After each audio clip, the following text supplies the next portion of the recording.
At the 1983 U.S. Open, national junior champ Aaron Krickstein burst onto the tennis scene. He defeated Vitas Gerulaitis in this U.S. Open before finally losing to Yannick Noah in the round of 16. Suddenly, the ground-stroking prodigy from the Bollettieri camp with a devastating forehand was the talk of tennis. Now, 5 years later, after overcoming many injuries, Krickstein is making what some call a comeback at age 21. Saturday, he defeated Andres Gomez to advance to the fourth round for the third time in his career. His opponent tonight, 1988 Wimbledon champion Stefan Edberg. With spectacular shot-making, Edberg put to rest doubters who thought he would never fulfill his promise. It's Krickstein and Edberg at the U.S. Open next, live on USA Sports. It is Monday night in New York City, but a holiday Monday, Labor Day. Normally the day New Yorkers associate with the end of summer, a day minus all of the traffic madness that you would associate with New York City. Instead, it is a holiday crowd that flocks to Flushing Meadow on Stadium Court to the National Tennis Center for the end of the third and fourth round of singles competition. It's been a very busy day today, and this is the end of the Stadium Court day with the third seed Stefan Edberg meeting Aaron Krickstein in the round of 16. And in mixed doubles, you will see Tracy Austin in her return to the U.S. Open teaming with Ken Flack against the team of Ronnie Reese and Luke Jensen. All right, now let's go back live to court 16, where Derek Rostagno is serving for the match against the 9th seed Tim Mayotte.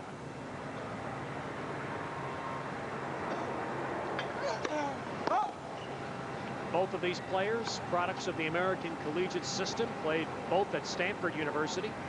Rostagno, a teammate of pros Dan Goldie, Patrick McEnroe, and Jim Grab during his Stanford days.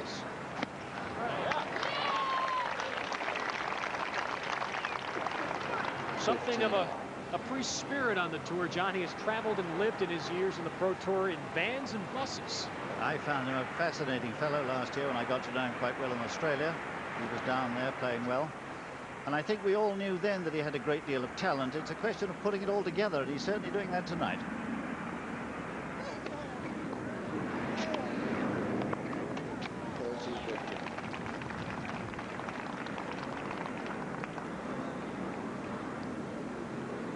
He's a good volleyer, this man. Moves well in the forecourt, naturally to the ball. And I think the wind tonight has been the undoing of Mayotte. It's really unsettled his ground strokes. It is very, very windy. You'll be able to see it, especially at Stadium Court later tonight. It is a night more suited for football or perhaps even for yachting than it is for tennis. And it's one thing, you know, getting a seeded player against the ropes, but to land that knockout blow is the most difficult thing. 30 all here. This is a vital moment to get in the first serve.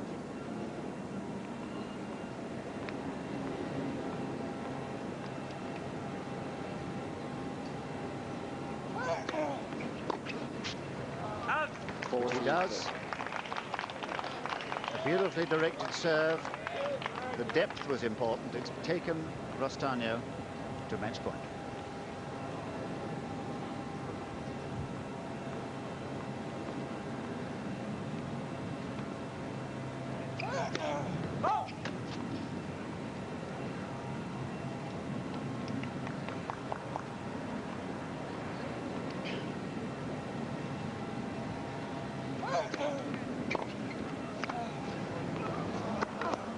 He's done it. There it is. Another upset on court 16. Derek Rostagno with what may be called the biggest win of his professional tennis career as he advances to the fourth round, the round of 16 at the U.S. Open with a straight set win over the 9th seed Tim Mayotte. And a very pleasant good evening, everybody, and welcome back to USA Sports coverage of the U.S. Open. As we said, it's kind of a crazy night weather-wise here in New York. It is definitely the last day of summer, at least in the minds of New Yorkers. A blustery, windy, and somewhat chilly night it will be probably a pretty good night for the players once they get loosened up. And now, as we have seen Tim Mayotte fall, most of the supporting cast of the men's singles field is gone. 11 of the 16 seeds are out. But the big stars, the name players, are still here. 5 of the top 6 seeds still remain. And tonight we'll see one of them as Wimbledon champ Stefan Edberg, the 3rd seed, meets a young and very talented American in Aaron Krickstein. And John Barrett, it has been almost like a graveyard for seeded players, but we still do have the big names here. And Stefan Edberg gets his stiffest challenge of the tournament tonight. Well, there's the old saying, when the going gets tough, you know, the tough get going, and those top-seeded players are really very tough. I think this match tonight is going to be a fascinating one, particularly because of the wind. It's very appropriate that only the second meeting between these two should occur where their first was, when they were 16 and 17 respectively. I think now Edberg, with the confidence of Wimbledon, with 2 Australian titles under his belt and ranked 3 in the world, is really going to be far too experienced now for the unfortunate Krickstein, whose injury-ridden career has been a tragedy, really. He was once 5 in the world. He slipped right down, on the way back now at number 20, but I don't think he's going to have enough experience. Well, on the way back this summer, he has had some good matches warming up on the hardcourt circuit, 2 semifinal appearances leading here to the U.S. Open, and he reminisced with us about how different things were the last time he played Stefan Edberg.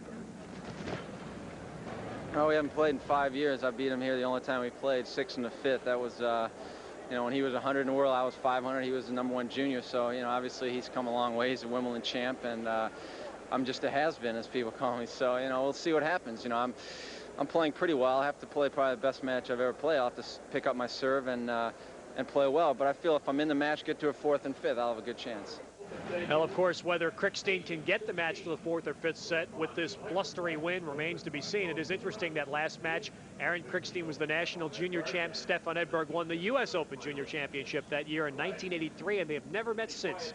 Seems hard to believe. Well, to find out more about how Aaron Krickstein is prepared for this 4th round singles match, let's go down now to our USA studios and Barry McKay. All right, Ted. Well, I'm here with a gentleman that I'm sure disagrees with John Barrett. It's the coach of Aaron Krickstein, or a gentleman certainly has worked with him a lot, Joe Shaheen. Joe, why are you here? I understand your pupil called you up early today and you flew in here. Well, I sure did. I think he's just hoping I can bring him a little luck for the match tonight. What about this match now? What does Aaron have to do to beat Stefan Edberg out there tonight? Well, I think the key to the match will be Aaron's serve. I mean, everyone knows Edberg has a fine serve and volley, but I think the key is going to be how well Aaron serves. If he can serve well, he can stay in the match. Have you told him to concentrate on getting the first serve in? I think Aaron's pretty well set on what he has to do. It's just a matter of going out there and doing it. Joe, you've been working with him since he was 12 years old. What do you see that's special about Aaron Krickstein? Well, he's got the great forehand, of course, and a good ground strokes. I think that's the key to his game. He ventures to the net seldom, but hopefully he's going to do a little more of that tonight. All right, Joe, thanks for stopping by. Good luck. My pleasure. Joe Shaheen will be out there cheering for Aaron Krickstein. We can bet on that. Back up to you, Ted.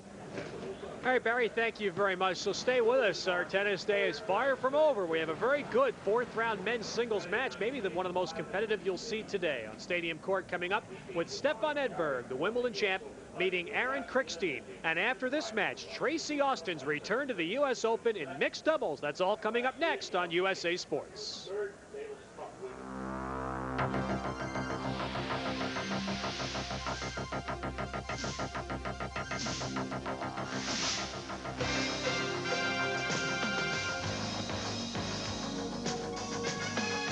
USA Sports presents the 1988 United States Open Tennis Championship.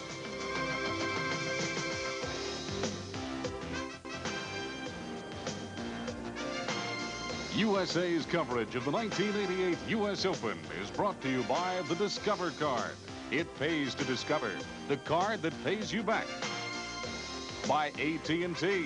In long-distance services, information and network systems, telephones and computers, AT&T is the right choice. And by Ford and your Ford dealer. Have you driven a Ford lately? Very windy night at the National Tennis Center in Flushing Meadow as Stefan Edberg and Aaron Krickstein prepare for their 4th round singles match. But let's recap everything that's happened on a very busy day here at the National Tennis Center as we bring you our Prudential Update. Brought to you by the Prudential, offering you a full range of insurance and other financial services. A lot of action all day today on the National Tennis Center. There were some more upsets, some very exciting matches, and one great match that was set up that you'll see tomorrow night here on USA. It all began early today on the stadium court. Three-time defending champ and #1 seed Yvonne Lendl had no trouble with Scott Davis.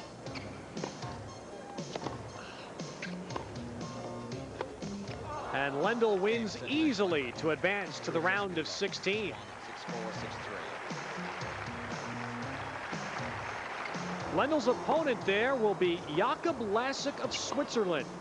A devastating automobile accident last year kept him out for several months, but Lasik has recovered and today defeats the 15th seed Anders Jared in straight sets. After the match, Lasik spoke with us about his win. Well, I think it's a great win for me, and especially like I was injured for 4 months, I couldn't really prepare my season, and so the Open was for me like the last hope. And I did well, so that's good. The grandstand has been a graveyard for seeded players, but not today. #6 seed Jimmy Connors with an easy time against Peter Aldrich of South Africa. This is Connors' 19th U.S. Open. A great tournament for him. He knows his toughest match yet to come. The matches obviously get tougher as you go along, and the main thing for me is to be able to lift my game to another level as the tournament gets tougher. Then to stadium court, and Andre Agassi, who may need Connors in the quarterfinals, dispense to veteran Johan Kriek in 4 sets.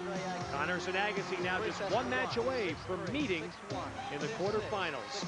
And what a match that would be, but there's one major obstacle in Agassi's way, and that is 16-year-old Michael Chang, who in the twilight on court 16 today won his 2nd consecutive 5-set match. In this one, he came back from a 2-set deficit to stun Tim Wilkison. And next up, Chang meets Andre Agassi in the round of 16.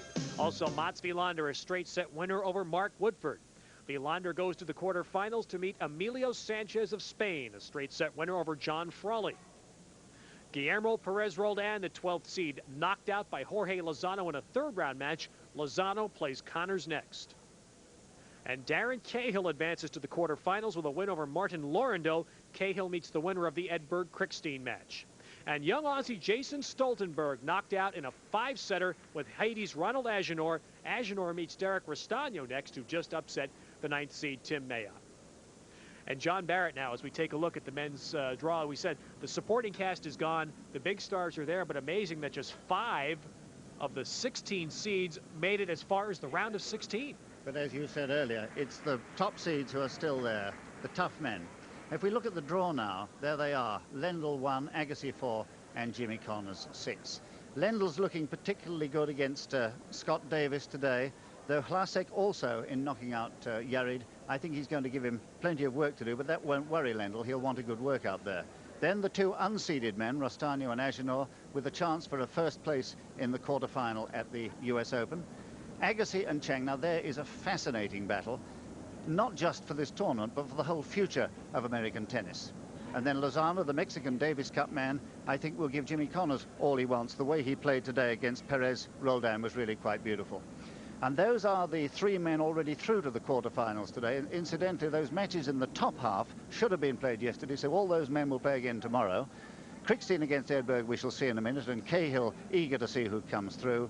Sanchez and Wilander through in the bottom half. Not unexpected, that, really. I think young Frawley was always going to be struggling against Sanchez. And that Agassi-Chang match, which you mentioned in that top half play tomorrow, you will see that on USA tomorrow night. And what a tremendous match that will be. What a way it would be for American tennis to be introduced to the public if you get Agassi-Chang and the winner plays Jimmy Connors. All right, that's the men's side today. Now to the women's side, where the star players also are still very much alive. It started today with Steffi Graf on the grandstand court having her toughest match of the tournament. She met American Patty Fendick. Fendick gave Graf all she wanted in the 1st set, especially on this amazing point.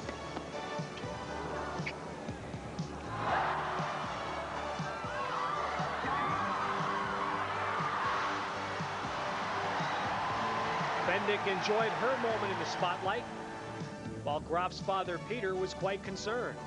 Fendick had a set point to win the 1st. She couldn't do it, and Graf went out to close out the match easily. Graf's next opponent will be the 14th seed Katarina Maleva, who upset 7th seed Helena Sukova.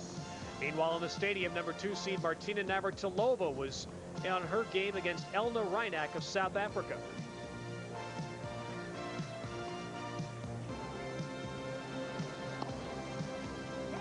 Game, set, and match. Martina winning in straight sets. Like Graf, she has yet to lose a set in the U.S. Open Championships. Now another women's action elsewhere today. Chris Evert also has yet to lose a set. She beats Judith Wiesner easily. Gabriela Sabatini, a very competitive 4th-round match, but she does outlast Gabriela Sabatini. Zina Garrison dropped the first set, but rallies to beat Arantxa Sanchez.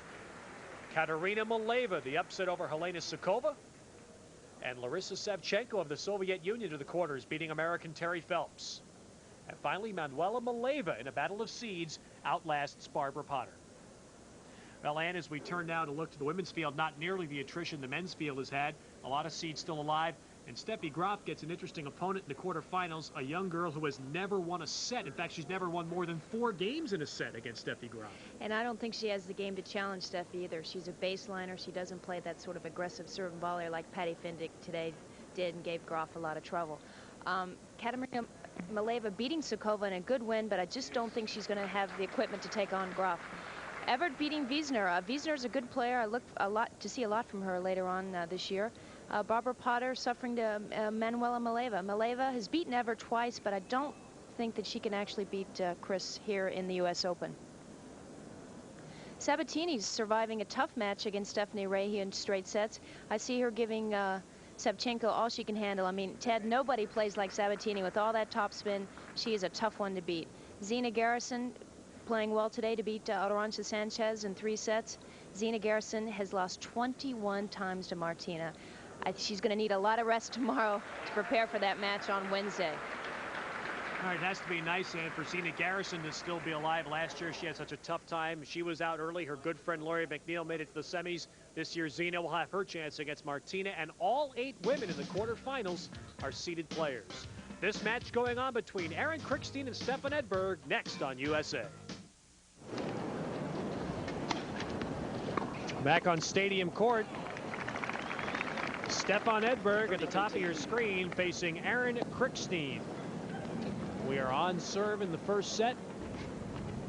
A berth in the quarterfinals against Aussie Darren Cahill goes to the winner of this match.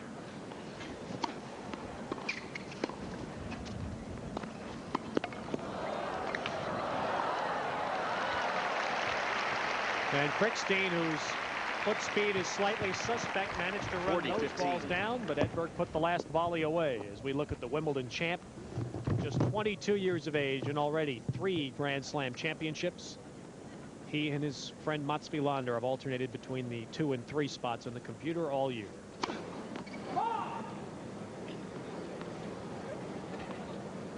Well, we heard Joe Shaheen, Krickstein's coach, talking about the serve.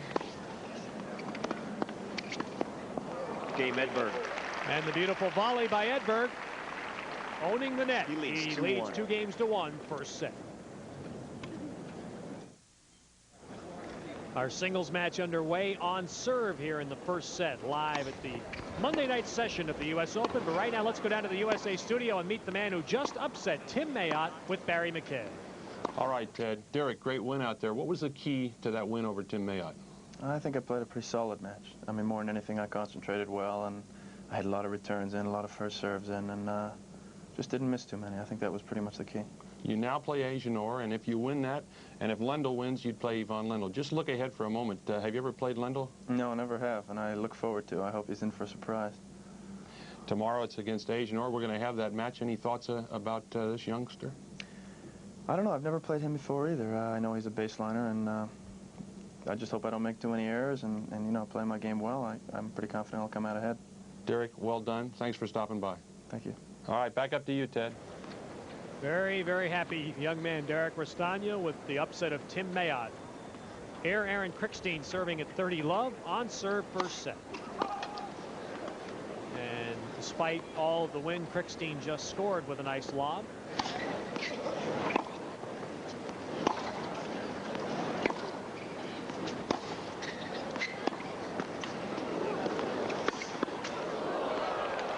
Volley right at Edberg. And that is the shot we're going to have to look out for tonight. 40 That big love. forehand for this 21-year-old from Grosse Pointe in Michigan, who's now 20 in the world. He was at one time up to number 5.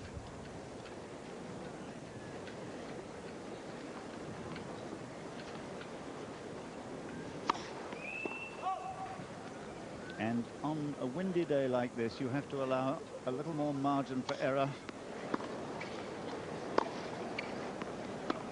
Game Krickstein. We're at 2-all. First set. 2-all.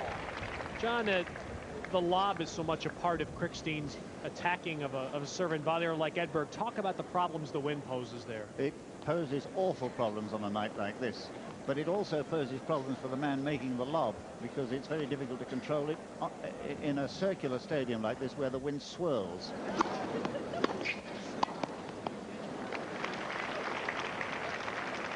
It is a beautiful serve, this one of Edberg's. The toss slightly behind the head. Let's just concentrate on it here. There it is.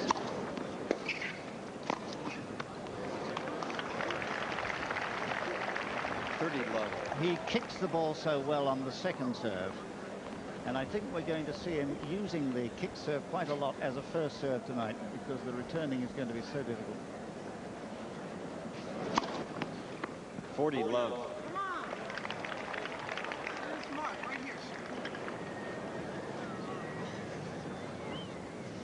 Well, very polite, but Steve Ulrich there of Tampa not about to change that decision.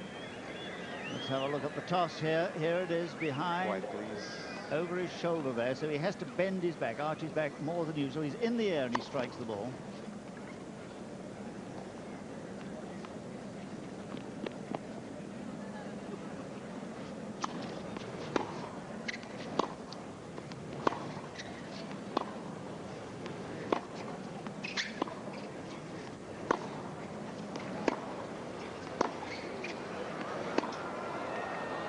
There's Edberg's best shot. And we're on serve, first set. He leads 3-2. 15 love. Back on Stadium Court, a battle of two very young tennis players, just a year apart in age. And at one time, so very close in promise, but Stefan Edberg has already won 3 Grand Slam titles. Aaron Krickstein hoping that he can reach that level. 15 all. Very quietly, Stefan Edberg has become one of tennis's premier players, and there's the only time they've ever met. Edberg was 17, Krickstein was 16 in the first round of this tournament 5 years ago. Krickstein won it in a 5th set tiebreak. And I remember that match so well. Looking at that score again, leading 2 sets to love, losing the 3rd and 4th and winning that tiebreaker, because at the time Edberg was already making his mark as the great junior in the world. He'd already won in Paris and at Wimbledon, and he went on to win here the junior title.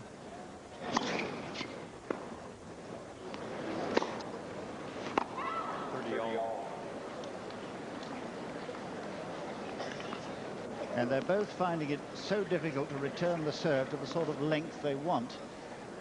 Edberg's not going to want to drop it in mid-court to that Krickstein forehand. But he has been overhitting the baseline thus far with his attempted deep returns.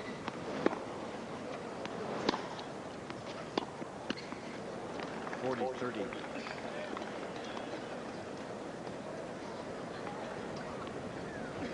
We saw Edberg 2 nights ago in his win over Johan Carlsen. Had a devastating first set and then lost some concentration in the second set.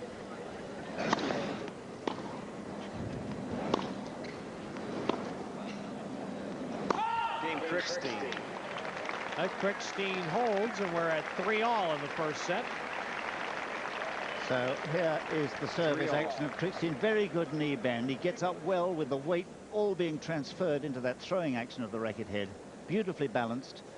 A man who doesn't follow his serve into the net. 3-all.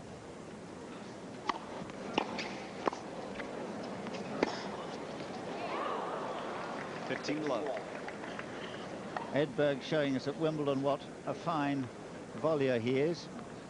And that quick reflex volleying against Becker was mainly responsible for his victory there.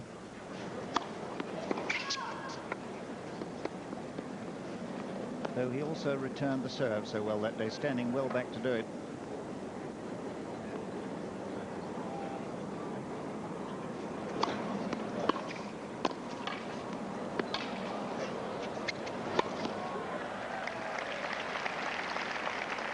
Well, that one didn't seem to swirl at all. Not high enough, of course.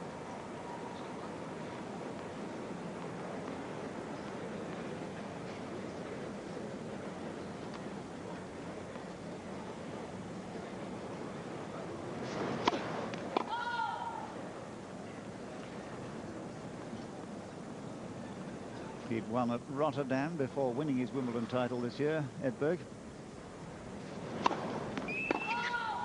30-15. Second double fault.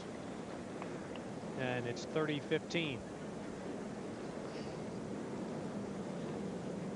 Edberg here playing in his 6th US Open. He's been in the semi-final the last 2 years.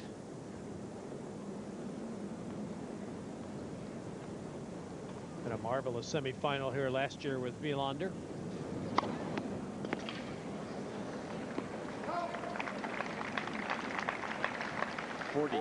That was the protest semi-final, if you remember. They came out a little bit late because they had felt that they shouldn't have been asked to play the first match that day after playing late the night before. Oh, excellent return by Krickstein. 40-30. And there's the danger if you hold back on your first serve. He's trying to get the first one in as deep as he can, and that was deep, but Krickstein quick to get out of the way and use that very accurate double-hander. 40-30. And a wide, high-kicking serve, and Edberg leads 4-3, first set. He leads 4-3. With John Barrett, Ted Robinson back live, Stadium Court, U.S. Open. First point of the 8th game of the match for On Serve.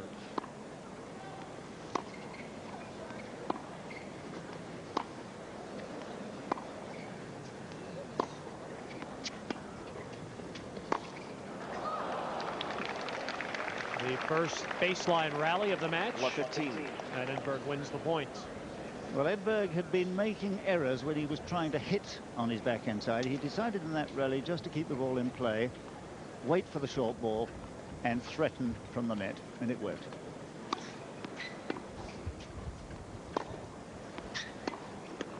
$15-all. You have to allow, as I said just now, a slightly greater margin of error, a little higher over the net. Instead of going for the line, you go for within a foot of the line.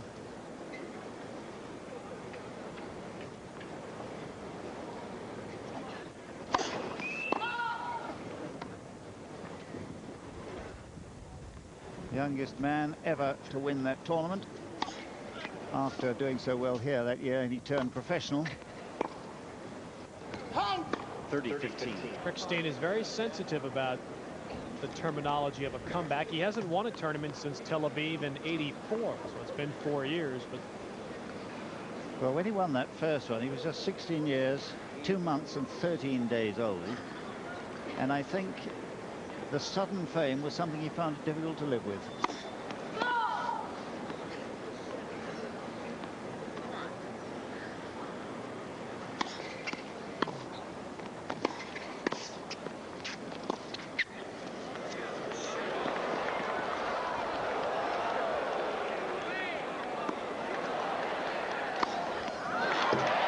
Tremendous versatility.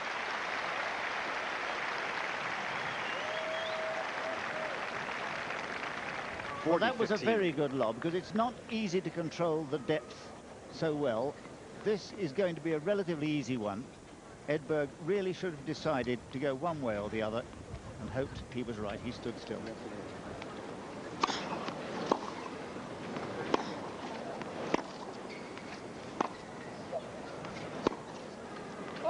Krickstein. Another error off that that backhand. And so we stay on serve at 4-all first set. And it'll be worrying Edberg slightly at the moment that his best shot, his backhand, has produced a handful of errors already.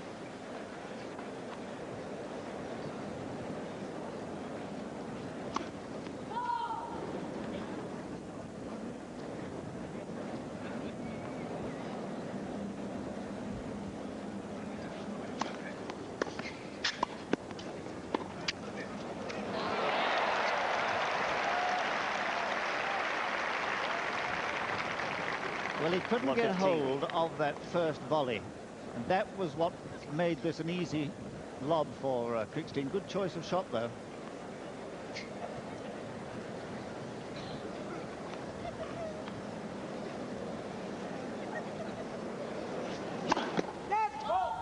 Leo Levin, our match researcher and statistics, was telling us about the national junior title in '83 that Krickstein won. Double fault. Edberg's third. In that national junior in '83, Krickstein beat Patrick McEnroe to win. And as McEnroe recalled it, it was one lob after another, after another, after another. Well, he was a very, very good junior, this boy.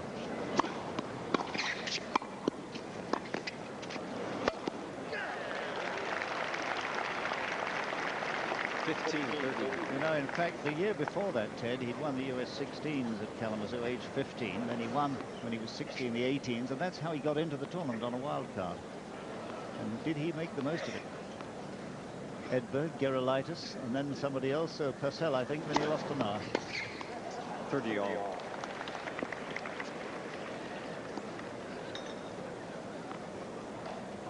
Important points for Edberg after falling to love 30. And it's now 30-all.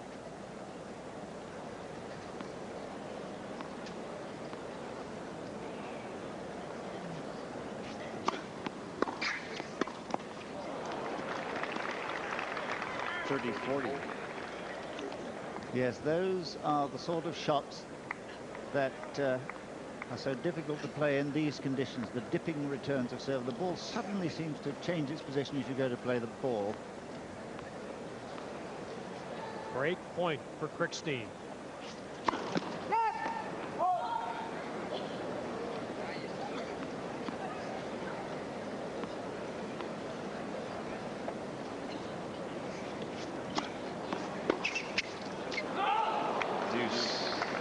Well, Krickstein was right there to try and run round and clout his favourite forehand.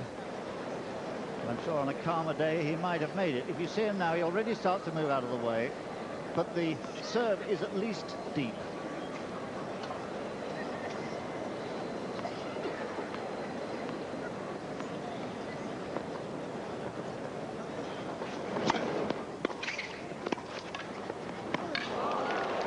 Ted, you know, when you are playing in matches at this level, you have to be able to take chances. And when we saw Krickstein on USA Network earlier this summer in Washington, Jimmy Connors beat him easily in the semis. And after the match, Krickstein said he's been having trouble playing big matches. He said he gets nervous now, which before his injury of last year, he never did.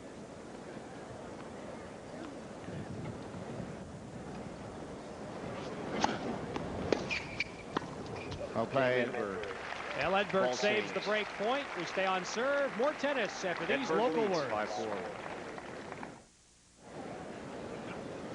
Live at the U.S. Open, Aaron Krickstein serving at 4-5 first set.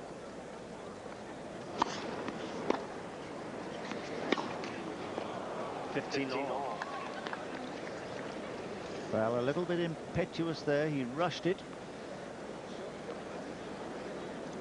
Good deep first serve on the first point. Brought an error from Edberg on a forehand return.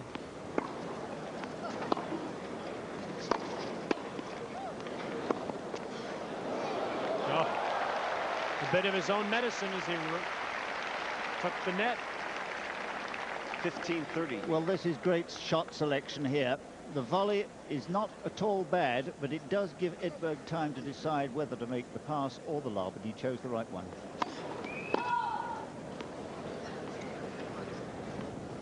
Critical point here for Krickstein at 15:30.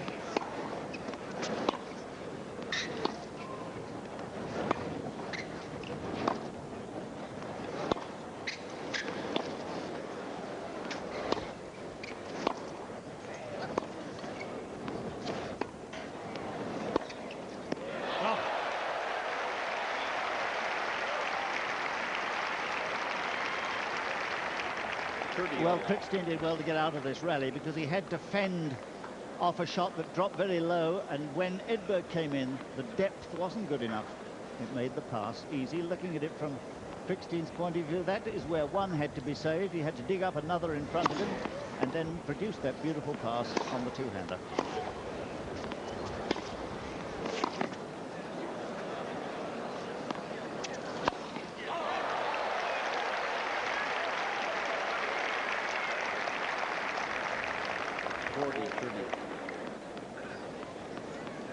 This reminds me of a very windy day when Krickstein got to the final of the Italian Championships and lost to Gomez in a marvellous match on a dreadful day of wind.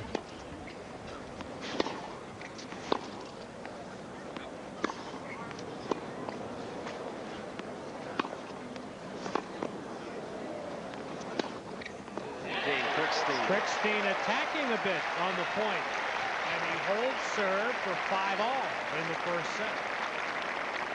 5-all. He is not playing like a nervous man. He's playing beautifully just now and using all of the court, opening the angles with that big forehand. Edberg at the moment frustrated by not being able to impose his normal serve volley game.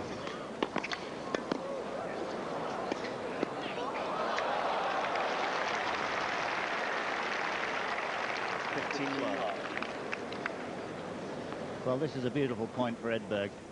The reflexes again there, coming to his aid.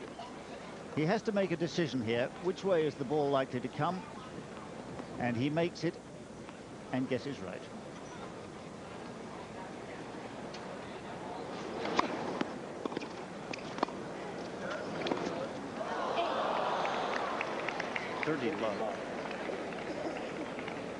Well, I think we'd have to say that was a half chance.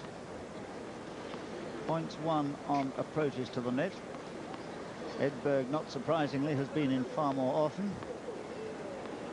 Although his percentage is lower, he's won a lot of points.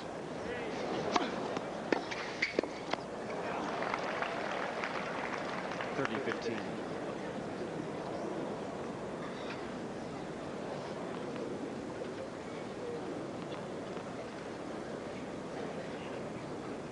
Started life, his tennis life, at the Nick Bollettieri Academy, like Jimmy Arias. And of course, Andre Agassi just now.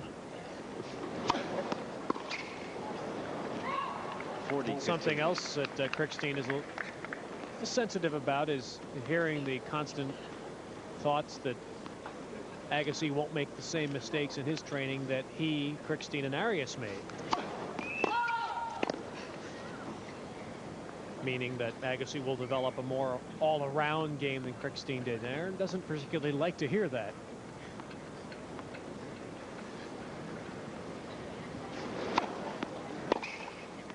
Game Edberg. Oh, unlucky. Well, Edberg holds at 6-5 in the first. Live at the U.S. Open, a very good first set between Stefan Edberg, the number 3 seed, and Aaron Krickstein. Krickstein serving to force a tiebreak. And after this match, we have mixed doubles featuring Tracy Austin and Ken Flack.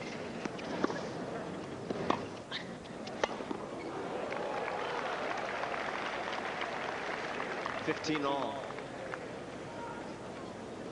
On a normal day, he would have been into the net and making many volleying coups, but today it's been frustration piled upon frustration, errors on the way in.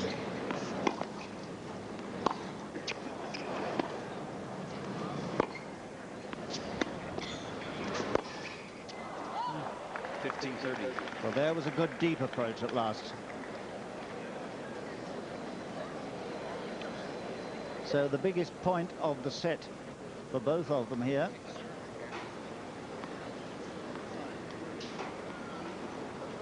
$15-30.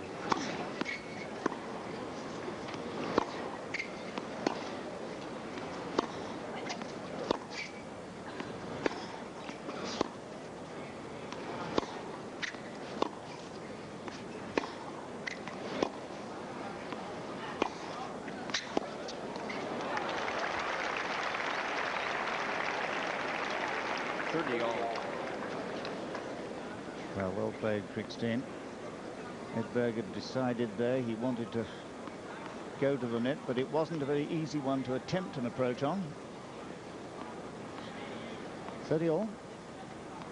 11 unforced errors already for Edberg. Yes, that's what's been hurting him, Ted, isn't it? And he has had 13 winners. He has taken many chances in this set.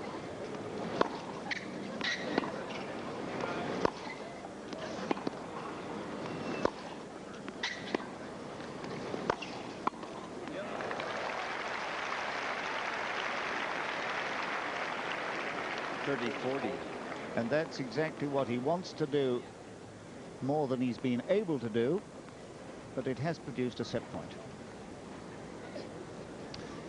Tony Pickard, once a member of one of my Davis Cup teams years ago, coaching Edberg these days, and he's done it very successfully for 3 years.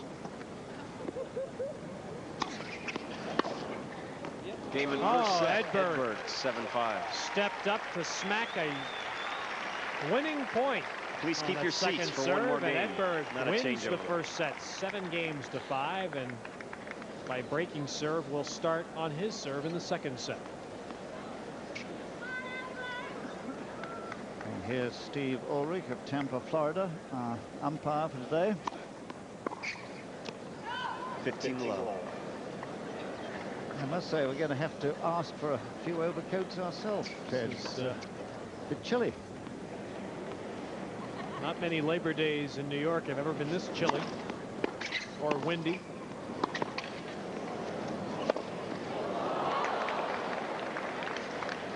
And right there was the problem of tonight. I think we're going to see a few more mishits today. It was a good high lob, this, taking Edberg to three-quarter court.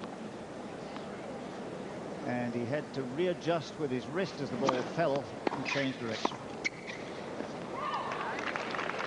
Edberg may have a slight advantage, having already played one night match here. This Krickstein has not. The players obviously would much prefer playing at day, since those are conditions they're more normally used to.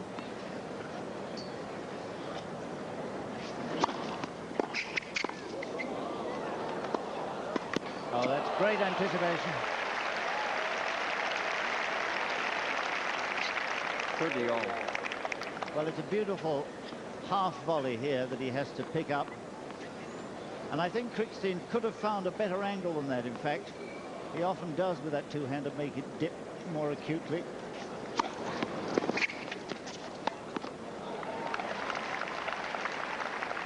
$40-30.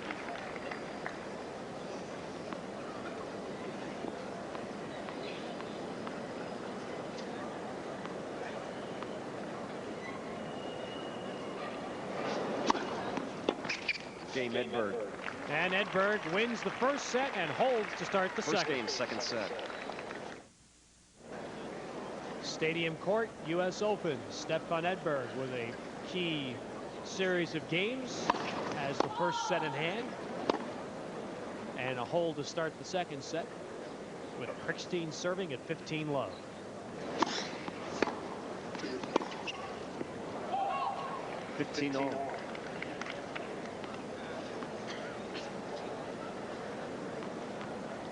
On the right of your picture there in the front row, Slew Hester, Chairman Emeritus of the US Open, the man who was responsible for moving this great championship to this wonderful location from Forest Hills.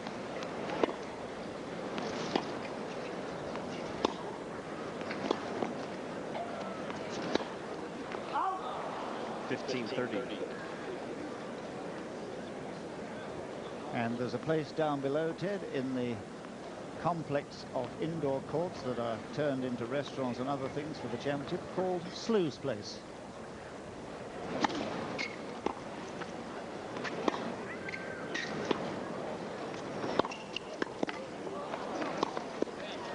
Well played, Krickstein.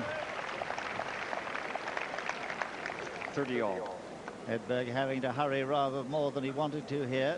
Here's the killing shot. Edberg couldn't make an attacking volley off it. It's too short from Edberg's point of view, and the sheer pace beats him. He did well to make that first volley. He's a fine athlete these days, moves so well. One of the hardest workers on the practice court on the tour.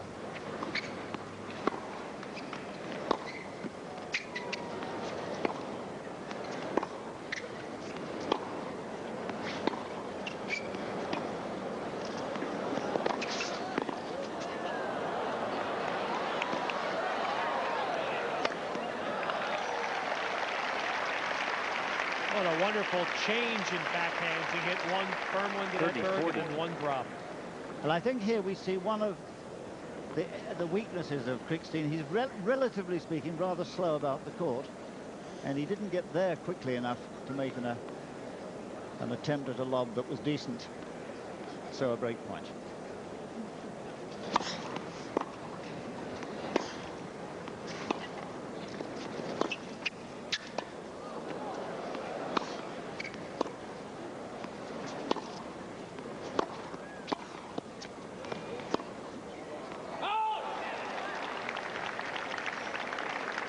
Deuce. Well, that is the side that most players are going to attack when they play Edberg, the forehand. It has a slightly unusual loop to it at the start, entirely natural. And therefore, it would be a terrible mistake for anybody to suggest that he changed it. Advantage Krickstein. But that's where most of the errors come from. Barry McKay often says, Johnny, feels that Edberg hits that forehand better on the run than he does standing still. I think that's true. He does. He does prepare nice and early on both forehand and backhand when he's running wide, and that is absolutely essential. Game Krickstein. Now Krickstein saves a break point to hold, and we are at 1-all in the second set. We look at some of the numbers from the first set. And I think the unforced errors there, bottom but one, are key to what's been happening and why that first set was so close, but also the line above. The 16 winners have made their mark as well. And I think, Ted, you'd expect to see the service percentage, the first service percentage, lower than usual on a windy day like this. Perhaps those numbers also would indicate the basic difference in the games, John, that Edberg is an aggressive player and Krickstein might be a defensive player. And like that, a counter-puncher. 15 all. I think that is the better description, counter-puncher. He is aggressive when he gets the chance to be with that big forehand, and indeed with his two-hander. But you're right, he doesn't take risks unnecessarily.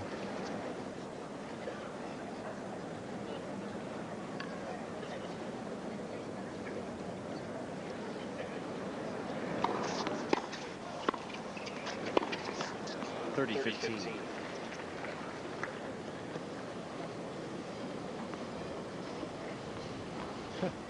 Tony Bennett should feel right at home on a night like this, just like San Francisco.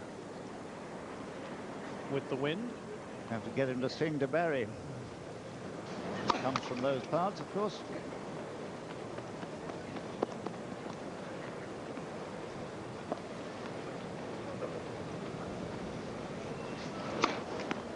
$40-15.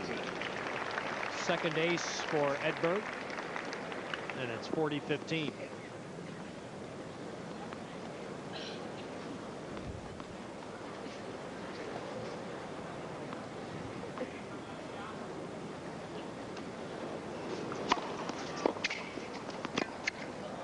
Well, that was a little lucky. It was a miss-hit, the return. 40-30.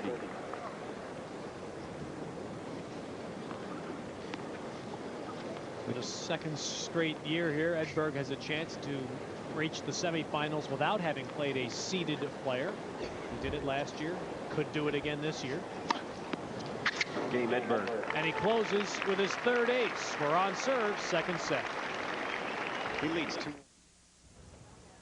Back live at the U.S. Open on a rather chilly night. The players are taking very little time during the changeovers and trying to keep loose on a windy, rather chilly night. We're at 15 love on serve, second set. Edberg won the first, 7-5. 15 all. The end of a holiday weekend at the U.S. Open. You never know who drops by.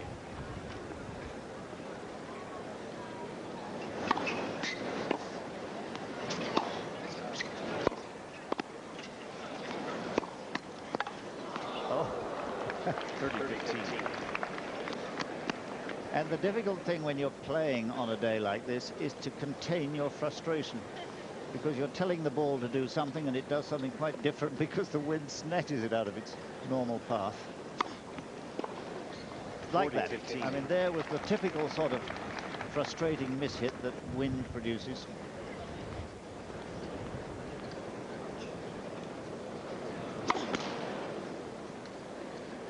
Second serve at 40-15.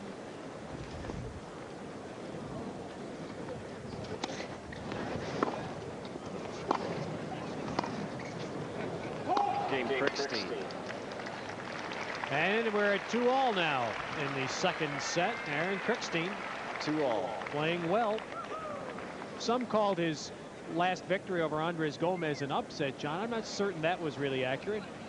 Gomez ranked 16th in the world and Krickstein 20th. There's very little difference between the two. Indeed, and remember, Krickstein has been in the top 10 himself. And I think the point really is that the top 2 or 3 or even 4 players in the world are ahead of the field, as they are in women's tennis, but the rest bunch together a bit. Love 15. Fourth double fault for Edberg. And just to pursue that thought, I think during my time in tennis, the most remarkable change that's come over it, particularly since open tennis in 1968, is the growing depth among the men. Any one of the top 150 or even 200 on their day can beat one of the men in the top 20.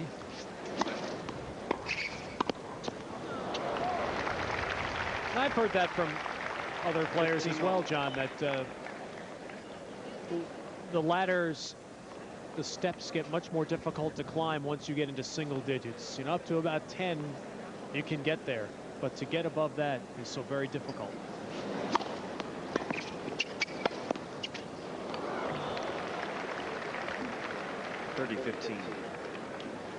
Aaron Krickstein making his way back from a slump through injury, which cost him all his ranking points. He's climbed up to 20 now.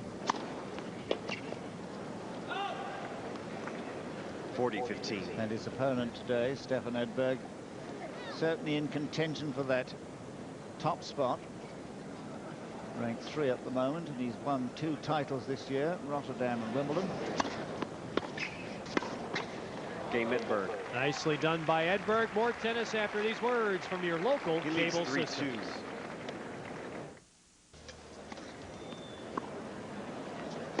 Live at Stadium Court. First point, 6th game, second set.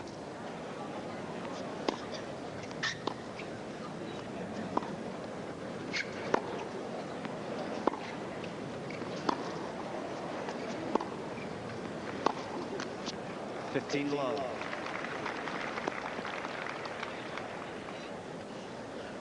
Again, Krickstein deep to the backhand of Edberg, who shakes his head in disbelief at the way his favorite shot is just not functioning.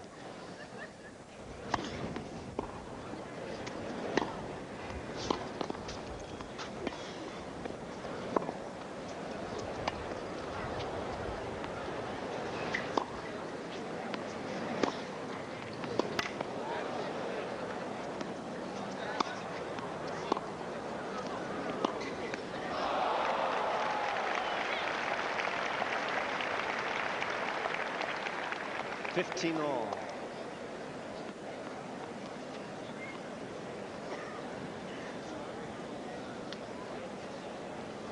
Another big change, John, from in all your years of tennis. You wouldn't have seen many players wearing monogram shirts and red headbands. That's what we have here tonight. Huh? 30-15.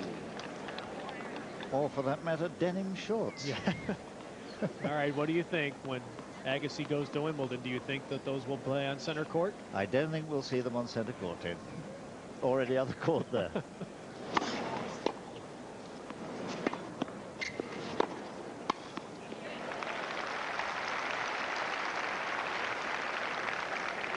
(40-15).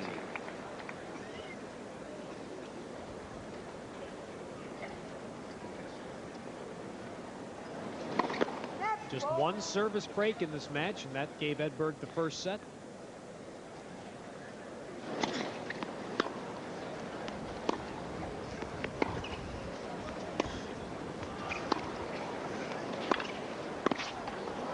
Game Krickstein. And we stay on serve at 3-all in the second set. Krickstein did well there. His passing shot had to be hit off a ball that kept very, very low. It skidded, encouraged by the backspin that Edberg put on it and by the wind. It seems that from the far end, the end opposite our cameras, the slice shots are keeping very, very low. The wind, if anything, it's swirling, but if anything, it's going away from us.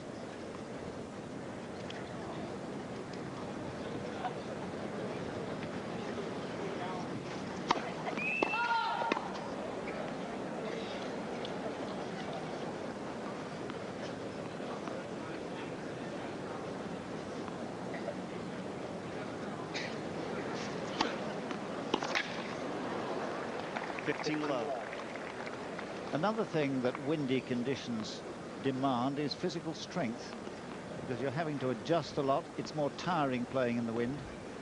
And I think in that department, Edberg is better served than Krickstein. A fine athlete he is, the Swede.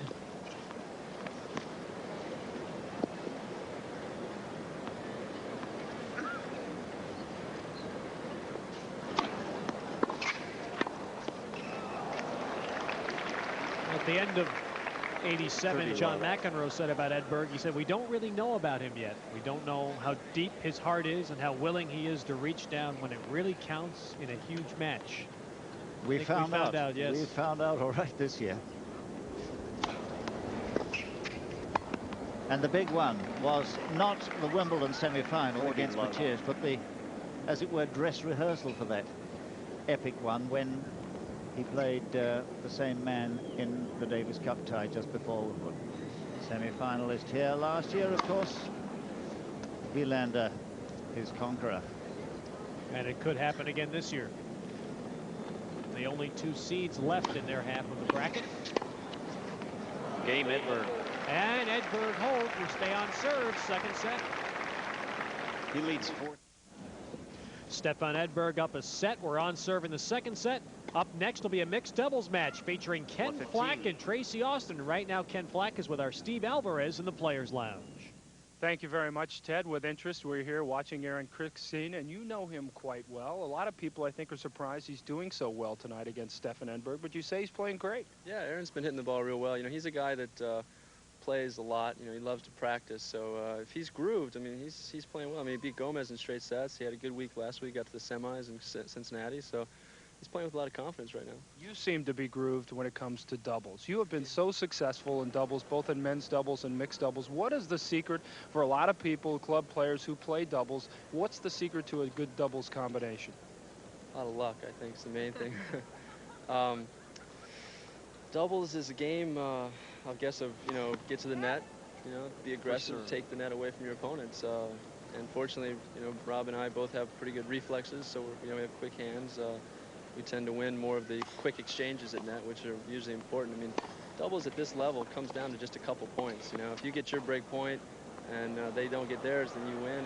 If they get theirs and you don't get yours, and it can be 1 or 2 points. So and usually there's a lot of tiebreakers. We just played a match 7-6, 7-5, and you know, it's real tight.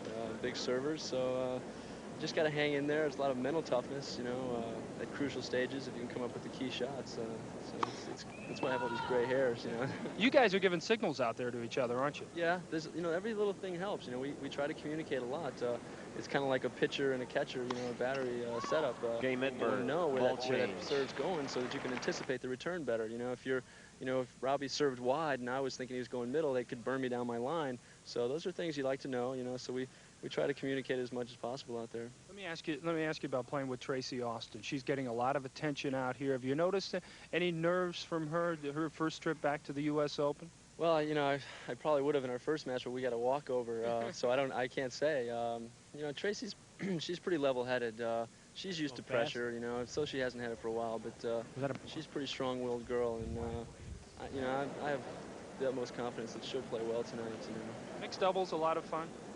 Yeah, I enjoy it. You know, I try not to you know, we did have some success with Kathy Jordan. We won Wimbledon and we won the French Open, and but mixed, you know, I like to stay relaxed and have fun out there.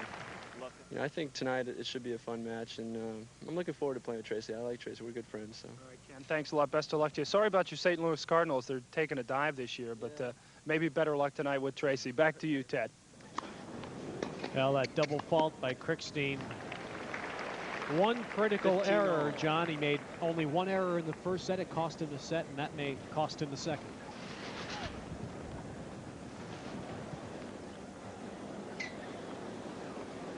So Krickstein broken to love, and just 2 points now, 3 points rather, away from the second set. Edberg.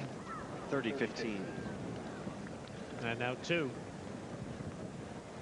He produced an absolutely world-class shot in the middle of that previous game, the backhand lob volley from three-quarter court that gave him love 40 and the 3 break points.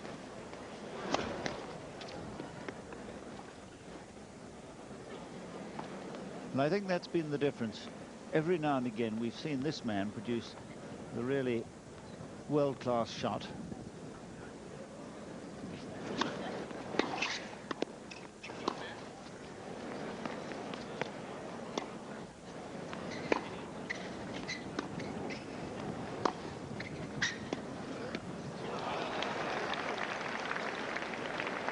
All.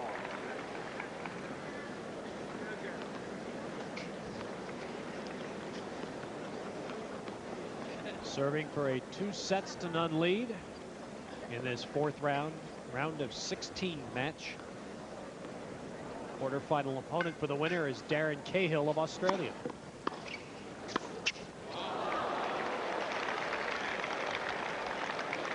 (30-40). You've got to be a philosopher when you play on a day like this. It's no good getting rattled by simple errors like that.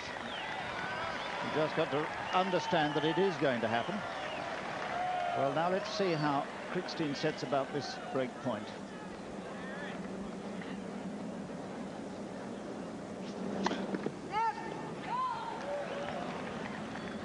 He'll get that high kicking second serve of Edberg's here.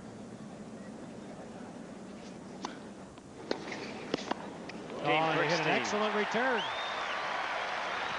Well, Edberg was serving for the set, but Krickstein breaks back. Suddenly, Aaron Krickstein finding perhaps new life in the second set, breaking back to stay alive. 15 love. And the 21-year-old Michigan native serving for 5-all in the second set. Joe Shaheen, pleased, I'm sure, about that break of Edberg's serve just now.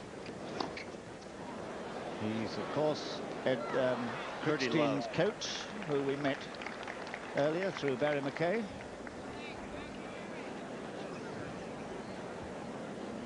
And now serving at 30 love.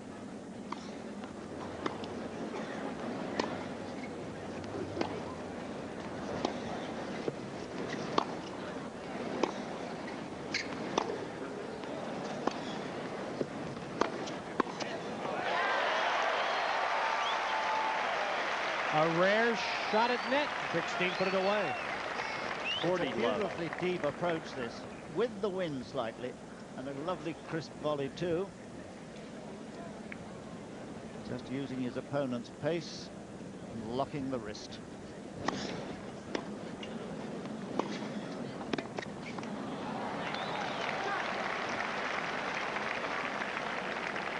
30-15.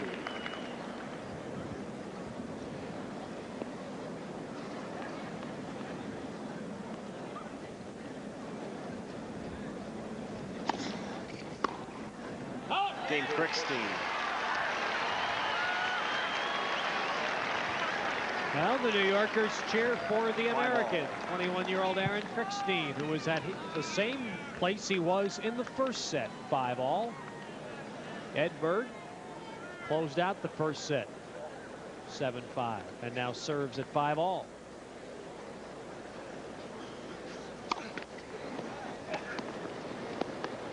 And of course, we have had great tennis and a great tournament from other young Americans. You'll see them tomorrow on USA.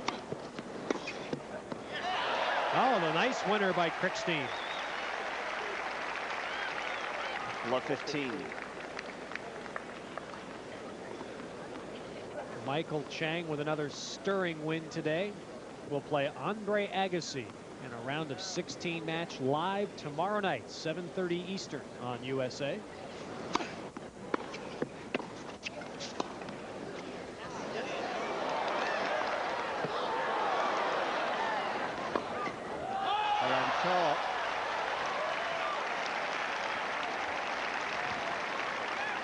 Well, I must say, young Krickstein has really played some beautiful, firm shots here now, and he's forcing Edberg to commit himself.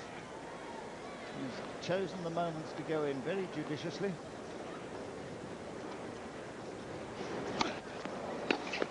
Well played.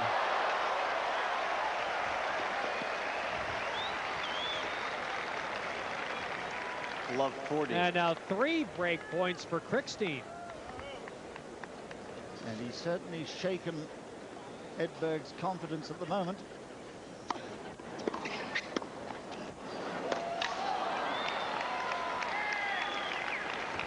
(15-40).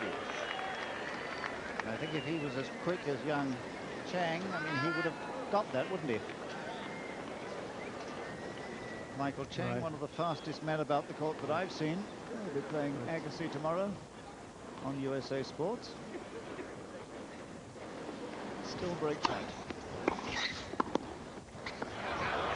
Good. That shot good. 30. And it's 30-40. Well, he didn't hesitate. The punched volley there must have hit the baseline just inside. And this is the perfect example of how to hit the forehand volley well out in front of you. You could put that in any coaching manual. Now Krickstein's most important point of the match.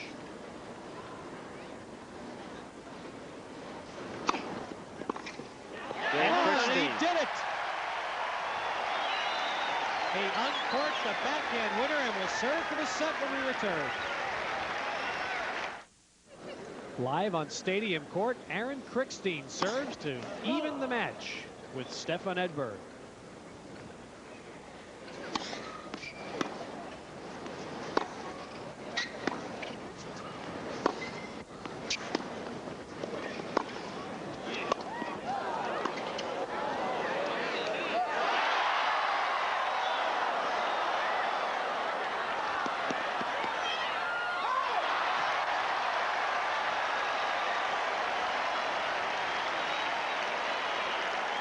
I must say the atmosphere in here is absolutely wonderful to watch. And this is a beautifully timed lob. Edberg hoping that it's going long, but it's into the wind from that end. And you'll see here when Edberg goes to play his approach, 15 love. he doesn't Please, ladies and gentlemen, do not call out during the point while the point is in progress. Well, you'll never keep them quiet here when that sort of excitement is in progress. You rarely see Edberg talk to the umpire, but he did talk to Steve Ulrich, the chair umpire.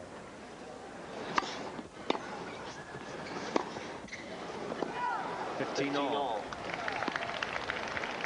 Well, it's a bit on the chilly side tonight, and the fans here needing some inspirational play from Krickstein to get going, and he is providing it.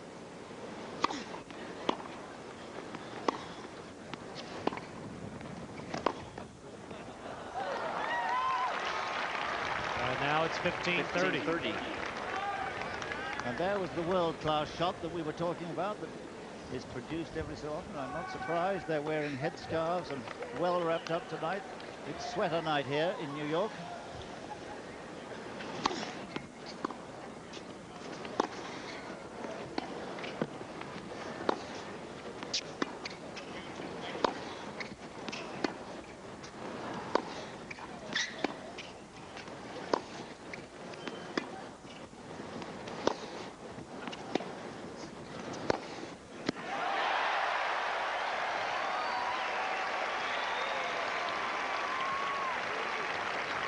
Well, this approach wasn't as deep as the previous one had been, and Krickstein had precious time, those split seconds which enable him to get the racket back and swing at the ball without moving his feet. Had it been deeper, he would have been jammed. 30 all.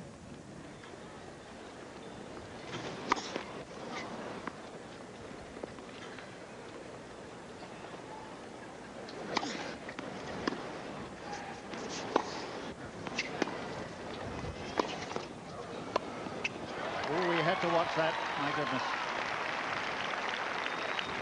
30-40. Looked easy, didn't it? But it wasn't. Nothing is easy tonight in the air. Well, that ball going right into the wind that sat up for Edberg. As you said, John, it was a dangerous shot. Now it is a break point for a tie break for Edberg. For serve.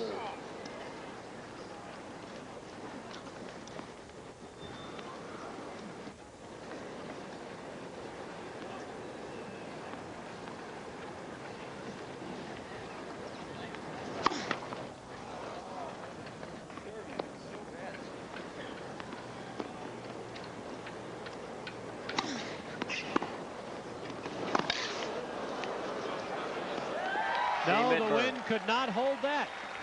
And so Edberg 6-all, second set tie break. Serving Edberg for the set. to serve. And we go to a tie break. First player to 7 points wins the set. You must win by 2. Edberg played that break point so beautifully. And again, depth was absolutely cruel in terms of trying to make a pass for Krickstein.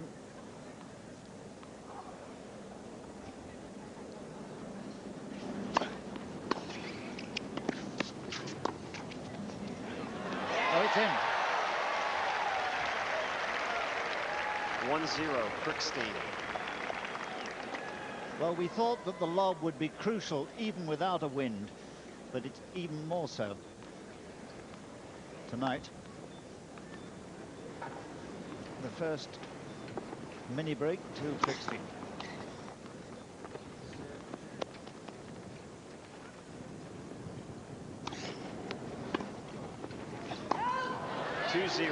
Krickstein. Edberg shot long, and he's not happy. Steve Ulrich in the chair will do nothing. Career at the US Open, that's tie-breaks career record, 5-1 and 2 lost.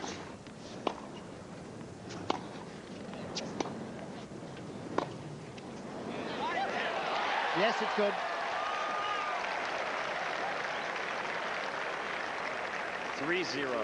Krickstein. Well, before the crowd gets too excited, that represents only 1 point against the serve. And that lead can so easily disappear. Tony Pickard, the coach of Edberg. Doesn't give much away, does he, facially? 3-1. Nor does Stefan.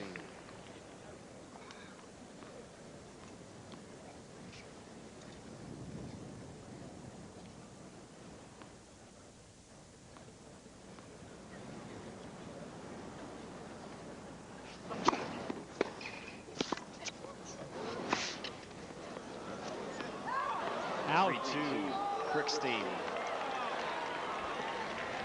Well, I think it's just as well for Edberg that that was out. Wouldn't have been easy to have made a defensive lob even from that one. Oh, it is 3-2 Krickstein. And his serve.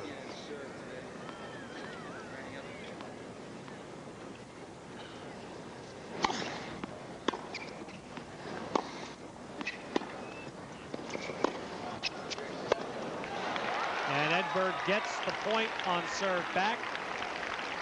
And we are now dead even at 3 points apiece.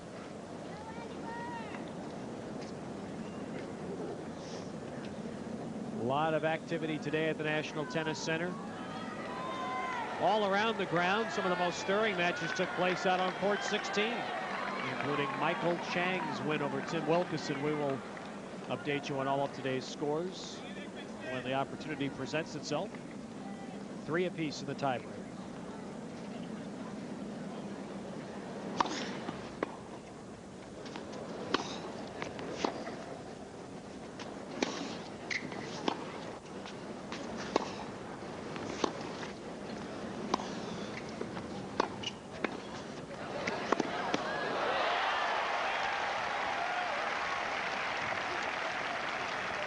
Well, Krickstein has won some key points tonight on the volley. He's chosen the moment to advance quite beautifully. Stefan Edberg's tie-break record this season, 14 wins, 5 losses. And I think you'd have to favour Edberg to win this tie-break, even though he's behind 3-4.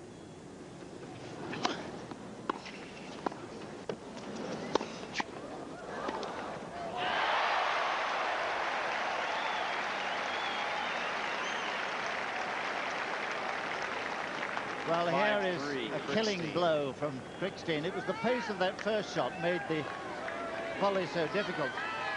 And in fact, I think it would have gone out. This one that he hits now, this first volley there, I think that would have been long had he left it, because Krickstein's hitting with the wind from this end. 3-5. One more serve for Edberg.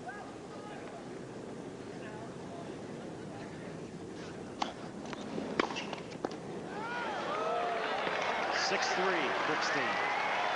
And now Aaron Krickstein will get the second set on his racket. Well, he's made a monkey of my forecast that Edberg was likely to win the tiebreak, but he hasn't lost it yet. 5 years ago, as teenagers, Krickstein won a 5th set tiebreak from Edberg in this tournament.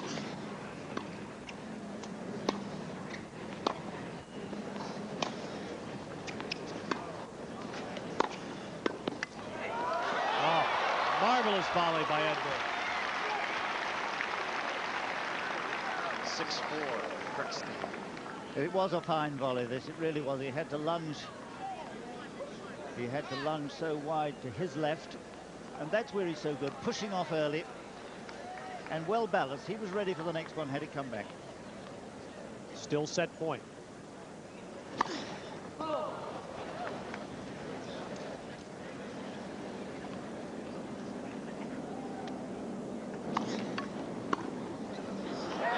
Second set, and we are dead 7-6. even at 1 set apiece on Stadium Court. An excellent set. More tennis after these words from your local cable systems.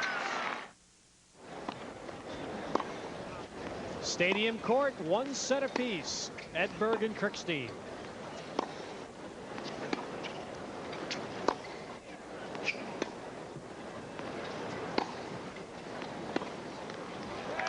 And John Barrett, Aaron Krickstein has proven thus far that he's ready for the challenge, playing the Wimbledon champ. A very even match through 2 sets. Well, he did play the big points so well in that tiebreak. Something he says he's failed to do on big occasions in the past.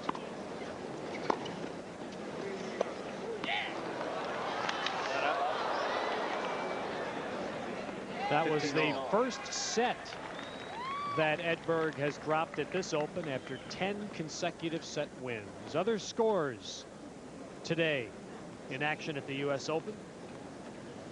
Mats Wilander straight sets over Mark Woodford. He's to the quarters. 30-15. Ivan Lendl to the 4th round over Scott Davis. Andre Agassi to the 4th round over Johan Kriek. Agassi playing Michael Chang. 40-15. Tomorrow night, Jimmy Connors to the 4th round.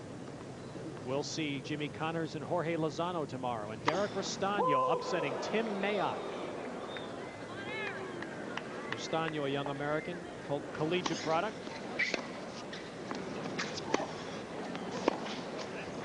Game Krickstein. And Krickstein holds serve to start the 3rd set. First game, 3rd set.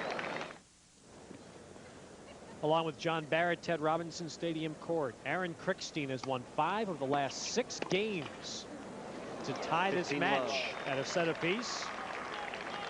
And he is playing error-free tennis. He made just 3 unforced errors in the 12 or 13 games, actually, of the 2nd set, forcing Edberg to win every point. More scores today. Jakob Lasik of Switzerland upsets Anders Jarrett. Lasik plays Lendl tomorrow. And there is Michael Chang coming back from a 2-set deficit to beat Tim Wilkinson in a superb match. Chang and Agassi tomorrow. Sanchez to the quarterfinals where he plays Wilander. The Michael Chang match was played late today on court 16. It was a classic. And the 2 men who have been targeted as the bright hopes for American tennis in the future will meet tomorrow night here on Stadium Court, and you will see it live on USA. Darren Cahill to the quarterfinals over Martin Laurendeau of Canada. Cahill plays the winner of this match.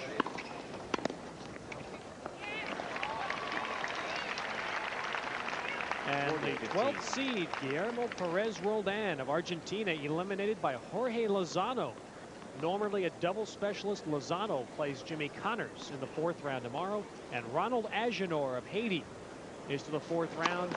He meets Restano tomorrow after knocking off the young Aussie Jason Stoltenberg.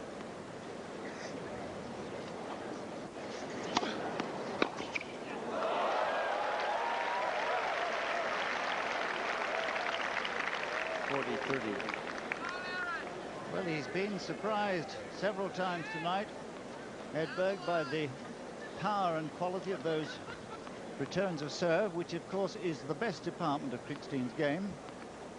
The return of serve and the passing shot.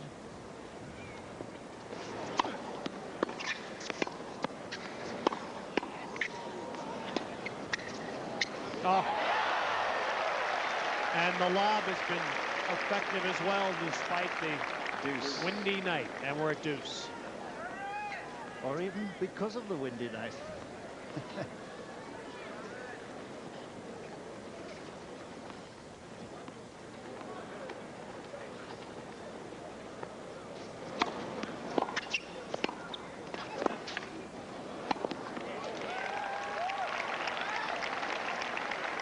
Advantage Edberg. Edberg normally gets easy points with his good serve and volley game. He is getting no easy points tonight.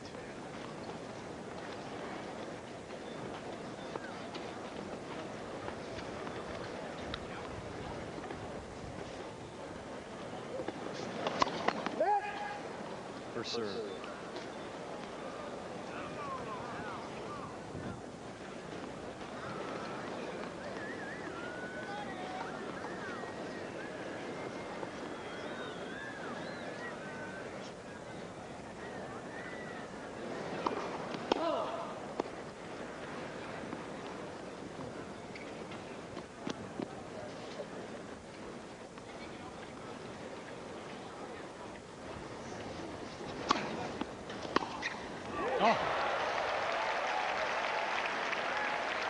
And most of the good returns of serve from Krickstein have come from this end.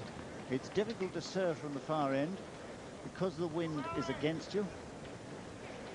And the ball tends to sit up like that last one did.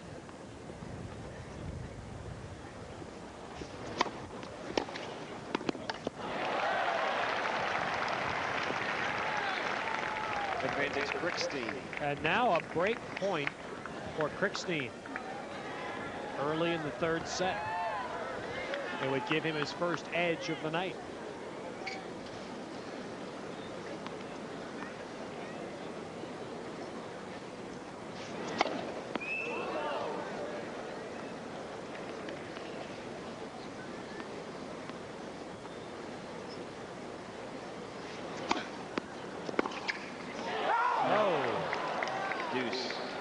around to hit the forehand off the second serve and just missed.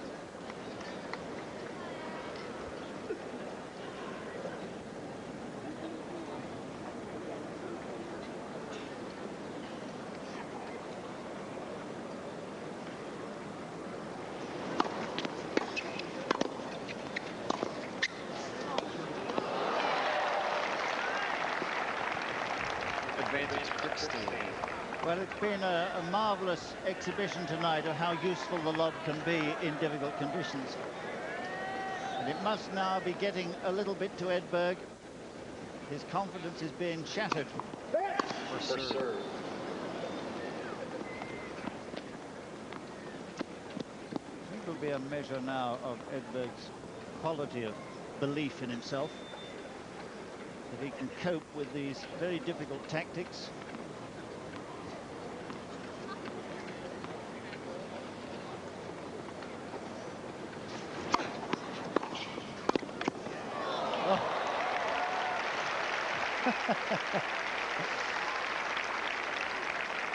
Deuce. Well, the world-class shot that we were talking about that now and again appears. Forced out of him by the fierce reply. Deuce point number 4 in this game.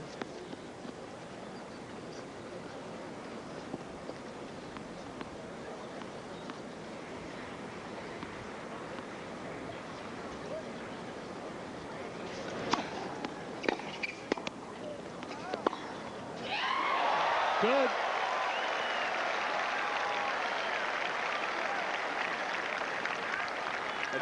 Rather reminiscent is of some of the running backhand passes that Michael Chang was making the other night on the grandstand court. Here it is, the racket back early, and the control factor on the two-hander so useful in those circumstances. That was the third break point for Krickstein, and he nets it. And it's deuce.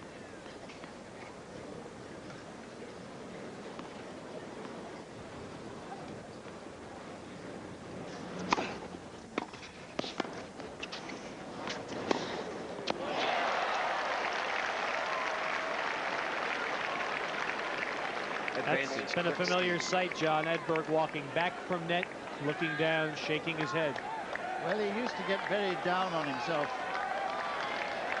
a year or so ago, but I think Tony Pickard was saying that he feels he's overcome that sort of depression that hangs over him. You can see it hanging like a cloud in the old days.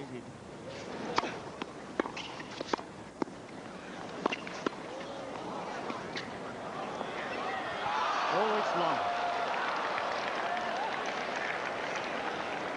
Deuce. Lucky to get away with that, wasn't he? Right, he's got to be wondering how many chances do you get. He's had 4 break points now in this game,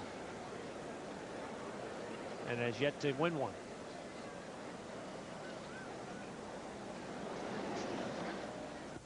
And that's the best thing you can do on the windy night.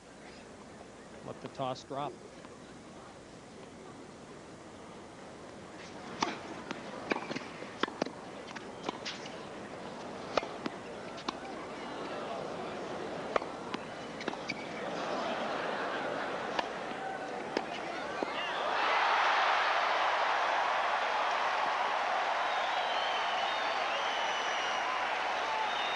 Well, Joe Shaheen there will be delighted with this defence from Krickstein.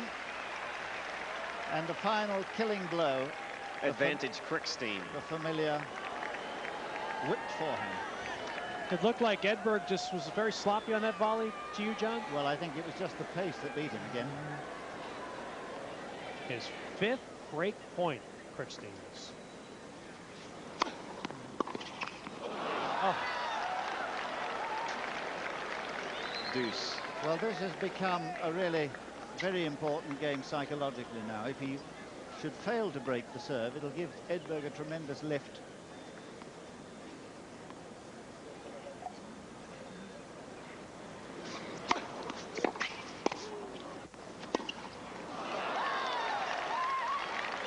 A 7 deuce point game, 5 break points, and now it is finally advantage Edberg.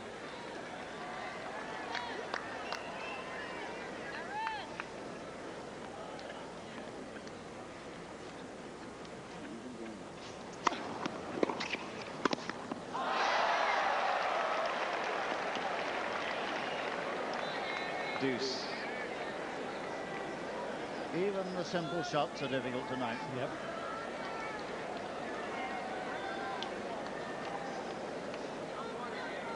The appearance of the players so vastly different. Krickstein looking confident and ready. Edberg quizzical and unsure.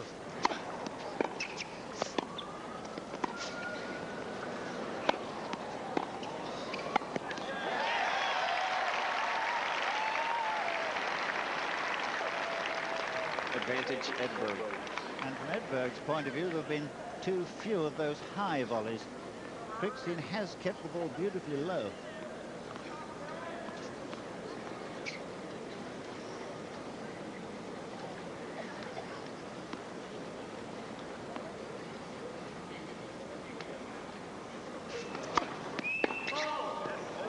It's just as well.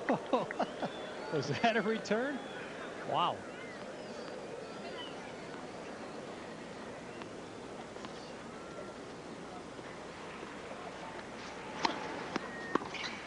And finally, Edberg is able to hold serve.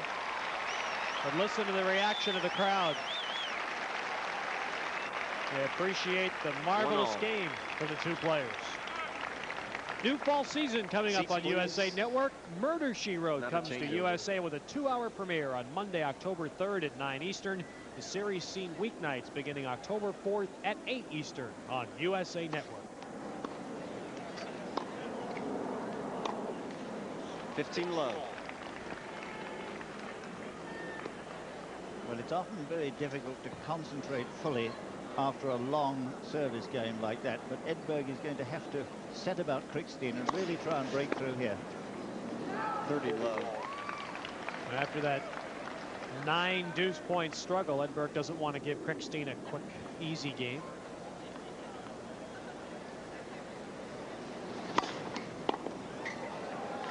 And that's just what's happening. 40 love. 40 low. So often this does happen.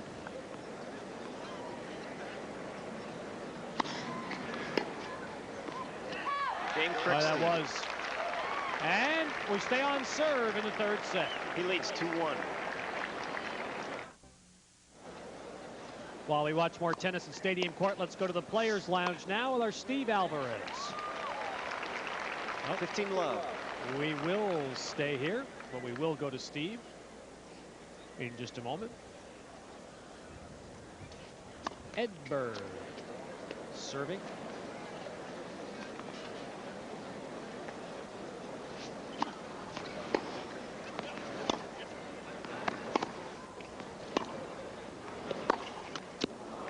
Low. And it's 30 low. Equally important here for Edberg, having had that long struggle on his previous service game, to make this a convincing one. Somehow he's got to get through the mind of Krickstein tonight. Oh. 30-15. Getting through the night is going to require the elimination of those mistakes.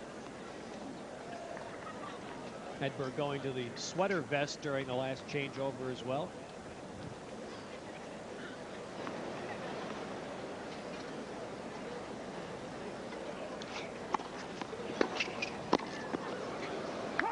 We will be going to the Players Lounge shortly to visit Tracy Austin, who will be playing in mixed doubles on Stadium Court after this match with Ken Flack. Tracy Austin, her first outing here since '82. She lost in her women's doubles match earlier today with partner Mary Jo Fernandez.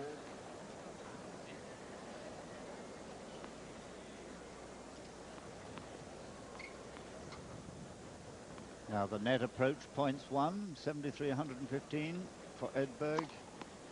He's there a lot, isn't he? 40-30. But then that is always the case in his matches. Krickstein playing mostly from the back of the court, but I have to say he's chosen his moments so well to move forward and volleyed well tonight.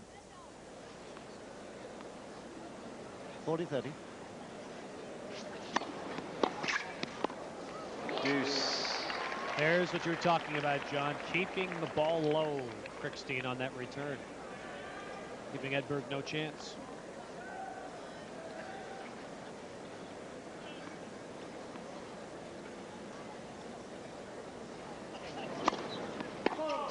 Edberg in that familiar position of serving a deuce.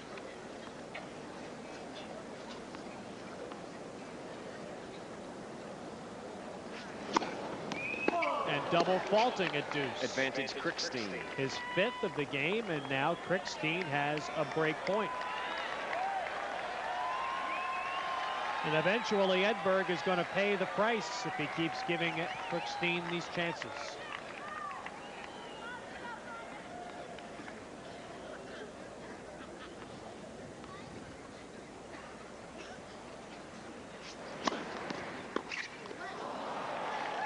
Krickstein thought it was a let. Well, so did I. I heard something on our effects microphone. I wonder if you did at home.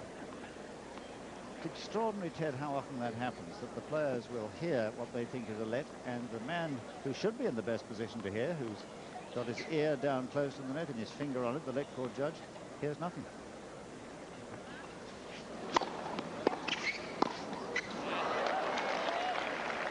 Advantage Krickstein.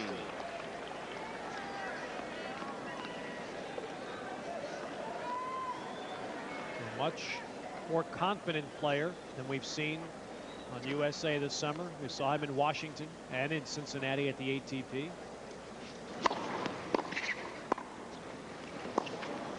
And he has finally broken through.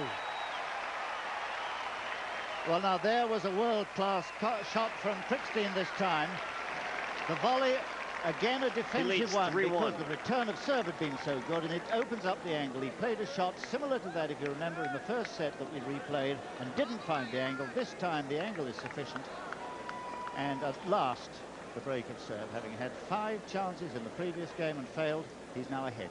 3-1. The first advantage of the match for Krickstein. I tell you what, Ted, we have a real match on our hands now. In these conditions, it would not be impossible for Krickstein to win this match.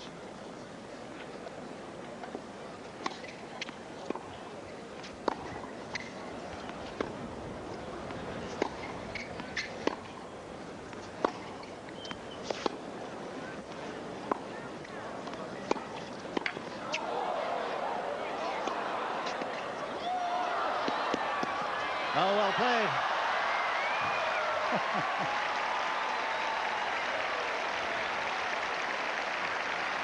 Well, one of the nicest points we've seen, both men thinking out exactly what they're trying to do. 15 all. And it looked as if that little angle drop volley was going to be good enough, but Edberg these days so quick off the mark.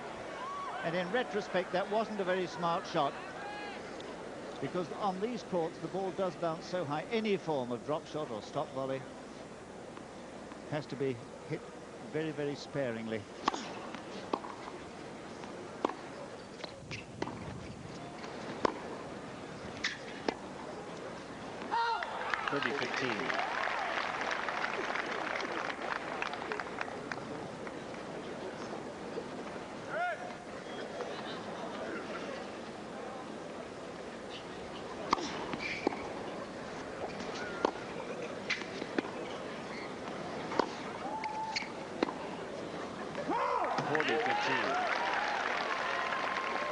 And more frustration. He hasn't been hitting out on his backhand as he attempted to then. He's been content most of the time tonight to slice it. Tony Pickard, I'm sure, will have discussed how to play in a wind before he came out. Game Krickstein. Krickstein holds, and he is up a break in the 3rd set. What an interesting night we've had on Stadium Court, where Aaron Krickstein has made a sudden reversal on this match and is up a break in this 3rd set. Love. John, it seems like he's handling the evening and all that it contains much more easily than Edberg. Indeed, he's used the conditions to his advantage. He's lobbed so well tonight. 30-15. And he's encouraged a little bit of doubt in the mind of Edberg when he's put the ball up in the air. Edberg normally would be able to kill the ball. We saw one rally where he had to make 3 attempts to smash a winner and failed because he couldn't really open his shoulders. But he has returned the serve well. Edberg has chosen to get a three-quarter pace in deep as often as possible. 40-15. And I think what Edberg now must do is to play a little more boldly. He's been trying to extract a win. I think he's going to have to impose one. For serve. And also he's got to cut out his unforced errors. Krickstein has yet to make one in this set. Is that right? Game Edberg. Ball change. Edberg does hold easily there, but Krickstein retains that Krickstein leads advantage of one break in this set. Edberg had one break to win the first set. He was leading and serving for the second set. At 5-3, Krickstein broke him, and Edberg really has not been the same since.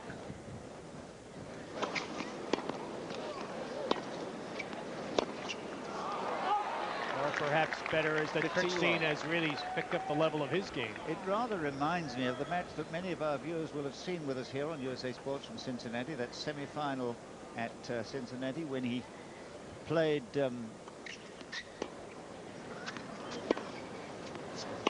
just wait till the point's over.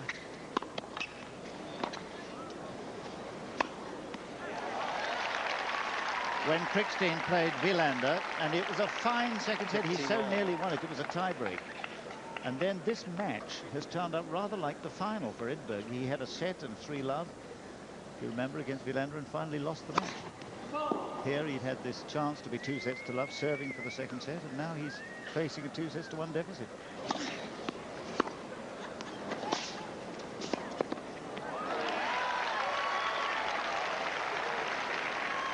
15-30.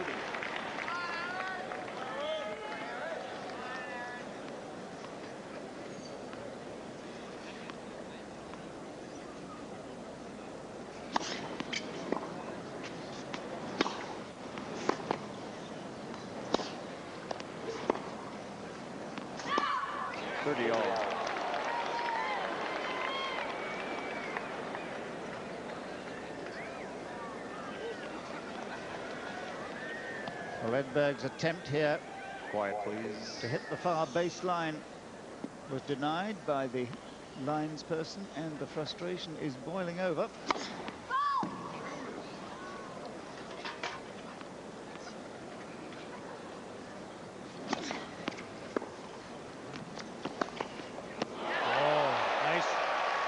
Forehand, crossing shot.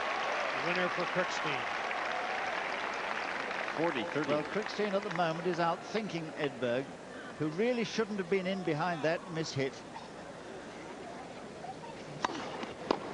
Game Krickstein. And Krickstein is one game from the set.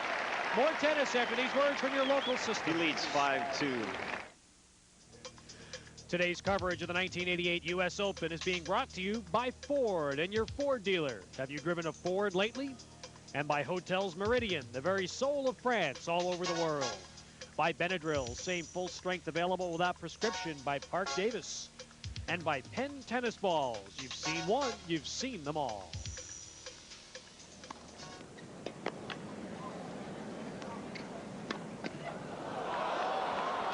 Edberg serving to stay alive in this third set of what has become an excellent match on Stadium Court. And that last forehand error, rather typical of the way his game has fallen apart tonight in these very windy conditions. One must stress that.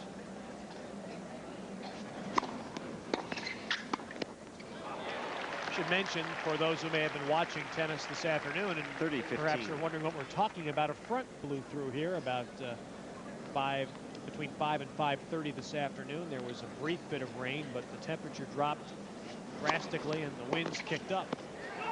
These conditions were not present for most of the daytime matches. Giving you some idea of the strength of this wind.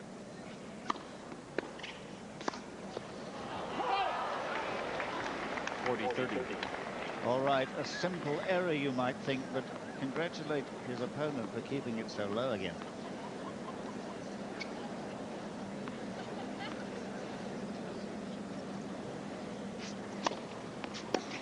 game, Edberg. Edberg holds. Krickstein leads. But it means nothing unless he can break here. Krickstein, who has lost just 4 points on his serve in this entire set, has the crowd on his side. Quiet, please. As he serves for a 2-1 lead.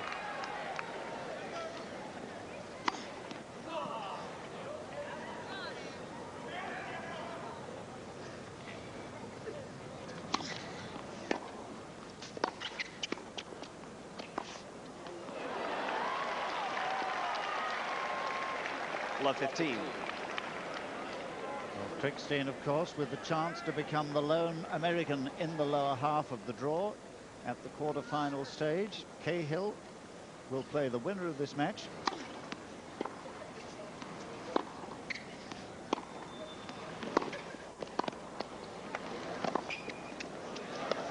Oh, that's a marvelous lob again. 15 all. And the number of points that this simple tactic has won him tonight, I've lost count. And now Edberg's confidence must be dented.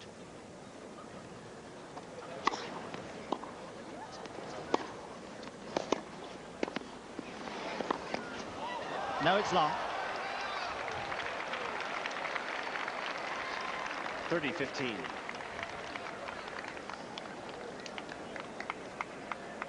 Two points from set now for Krickstein. Did you notice how he came in again beautifully at the right moment there, Krickstein?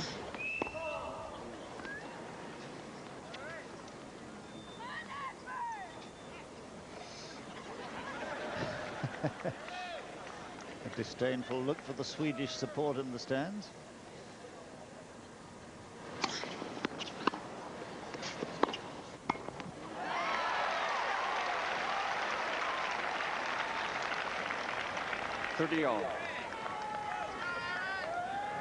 He's been passed, he's been lobbed over, but Edberg keeps coming to net.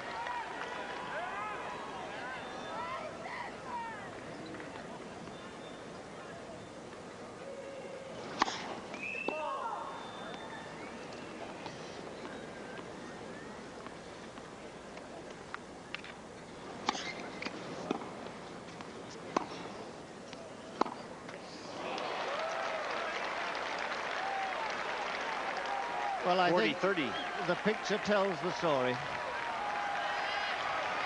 His weapon has abandoned him. Set point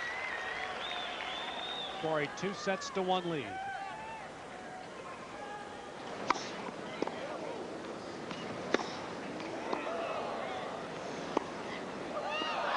He hit out the forehand and it's long.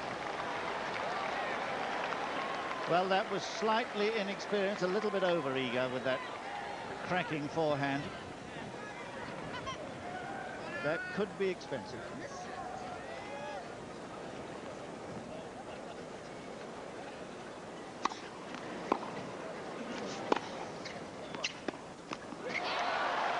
So could that. Yeah. I think, John, would you say, though, it's good to see some aggressiveness from Krickstein? He's taking his chances. He's going right at him. Certainly. It's a question of balancing aggression with discretion. Thank you. Set point number 2.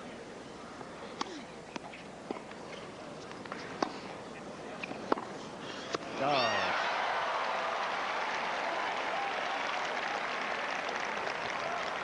Deuce. The surprise tactic. He came to net. Well, you have to hand that one to Edberg. He was asked the question and produced the answer.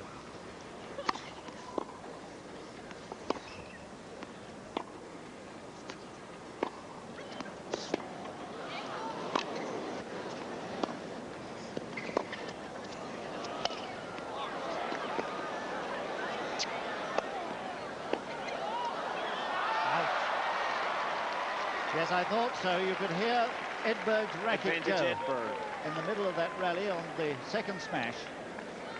It was a rather nasty cracking sound, and the strings had broken. It's a very awkward time to change a racket. It's his break point and a chance to stay alive in the set.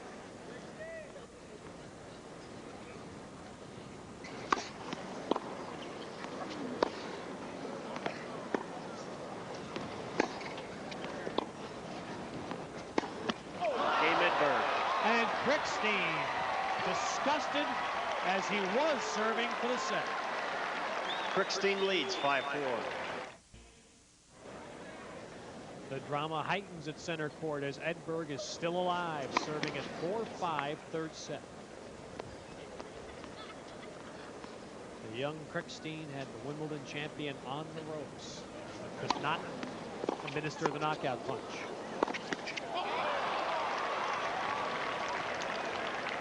Low.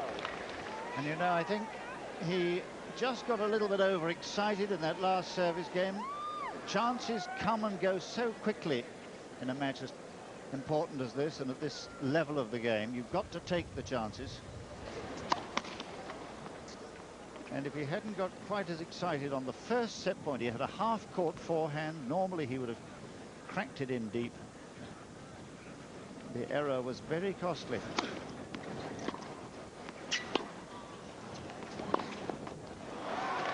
Low.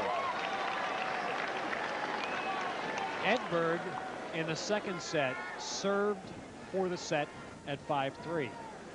Krickstein broke, went on to win the set. I wonder if it'll happen in reverse. 40 low. Well, he is now a point from 5-all, is the Wimbledon champ.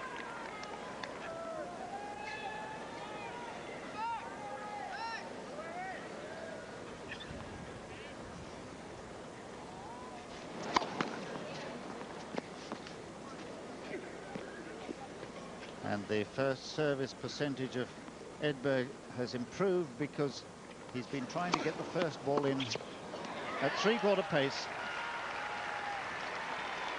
40-15.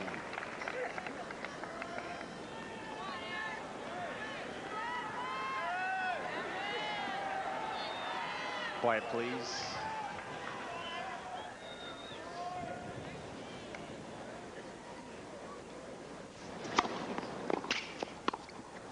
Game Edberg. And we are at 5-all in the third set. 5-all.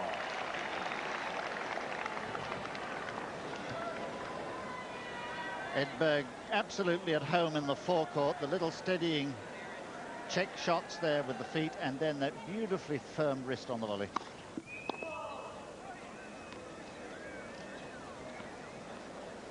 He'll come boring in here whenever he can.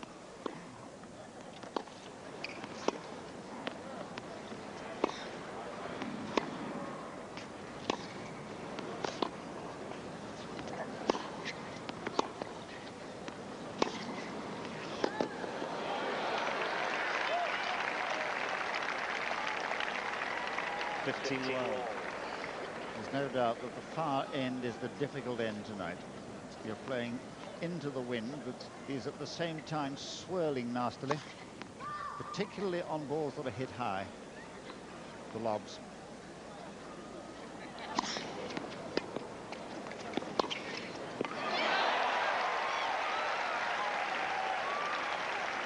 Low.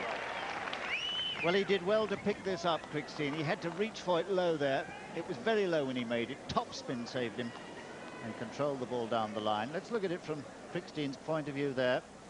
Dropping the head of the racket and using the wrist to control the ball.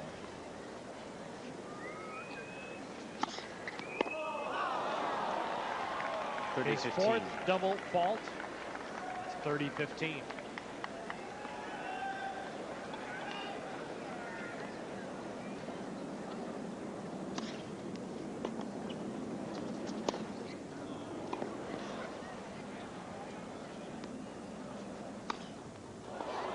Oh.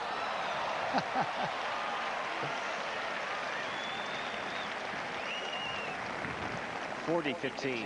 And the wretched Edberg can hardly believe what's happening to him. He hit the perfect lob. It virtually hit the baseline.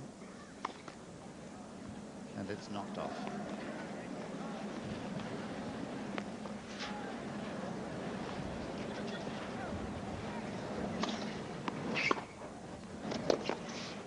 Well played.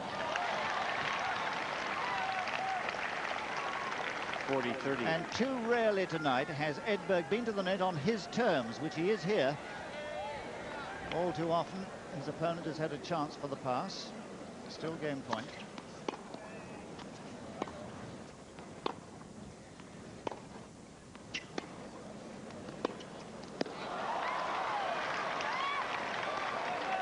Deuce.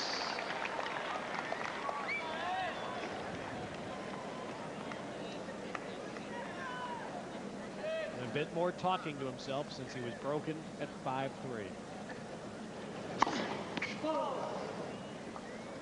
Well, his coach, Joe Shaheen, was telling us before the match began that the thing might depend upon the quality of Krickstein's serving.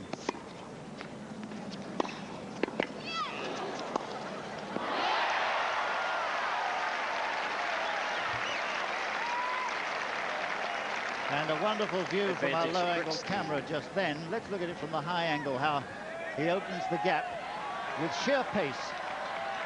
And again, in isolation, beautiful whipped up forehand. Such a lovely natural shot, hit with a bent elbow.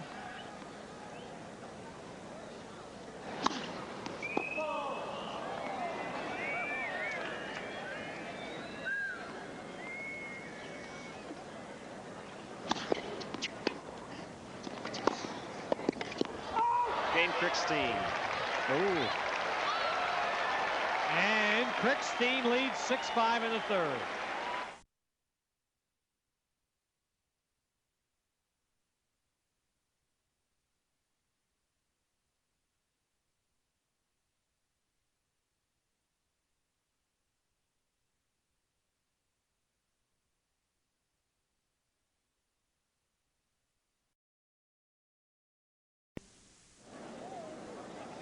Edberg serving for a third set tiebreaker live on Stadium Court. 15 love. And the Wimbledon champ has had his hands full with Aaron Krickstein, who began this year at the number 64 computer ranking, brought the number 20 ranking into the U.S. Open. He's had a good late year. 3 semi-finals this year have helped his rise.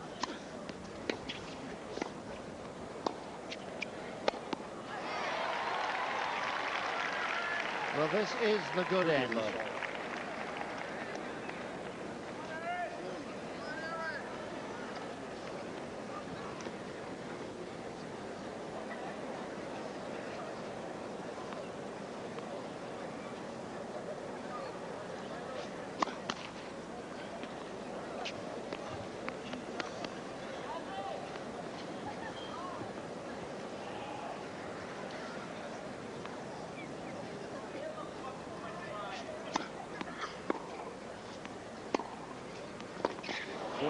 Oh, that was wonderfully deep.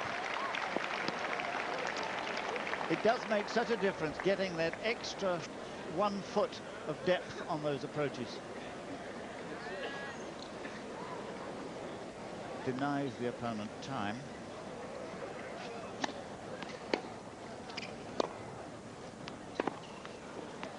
Game Edberg. And we have a tiebreak. 6-all, third set tiebreak. Edberg has lost the last 3 tiebreaks he's played. He lost 2 to Wilander in Cincinnati in the finals that we saw, and he's lost the second set one here. A great record for the year, but when you lose 3 in a row, do you wonder a bit? Well, I think you do, particularly in the conditions as difficult as this. 1-0, Krickstein. And that, his first ace of the night. Edberg appealing. But I don't think Steve Ulrich could have overruled that, do you? No.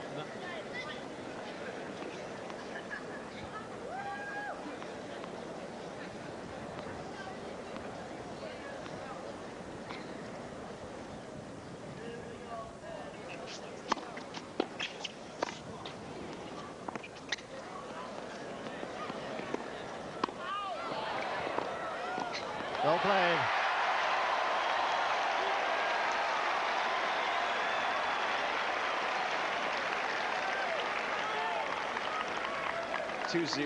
Krickstein. And once again, it was a killing lob that was responsible for the final outcome of that point.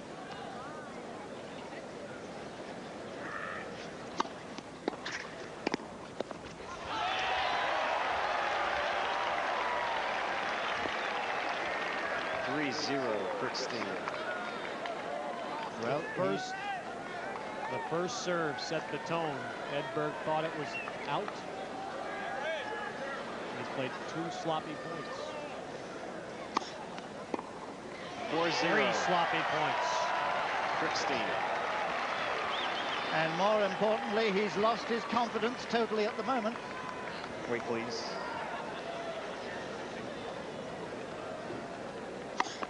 Net.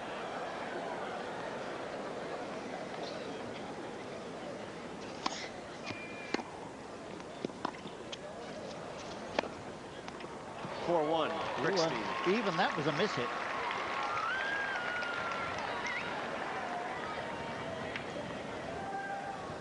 Well, now this is where Krickstein must try and snatch the advantage again. Make another break against the serve. That, I think, would clinch the set. From Edberg's point of view, he's got to dig in.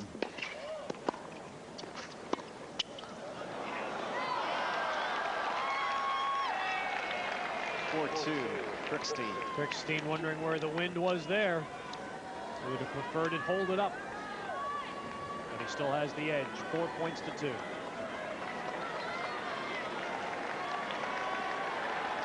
One of the most difficult nights for tennis we've seen here. In fact, the most difficult.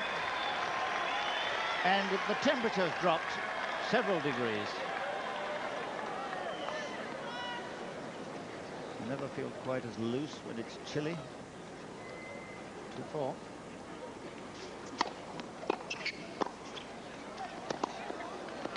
Oh, it's in.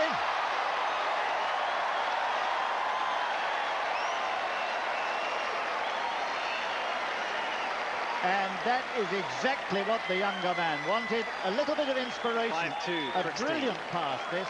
Not a two-hander this time, but an improvised one-hander with a little bit of slice. There it is, hitting under the ball, but what accuracy.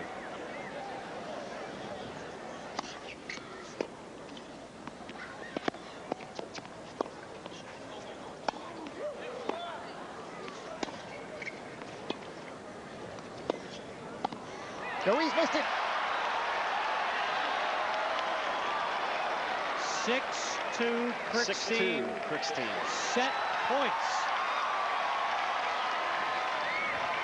Well, he's taken his chances quite brilliantly, Krickstein.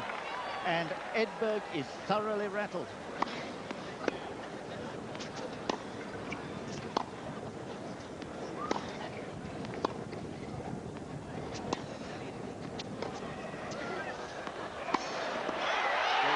Set, Krickstein, 7-6.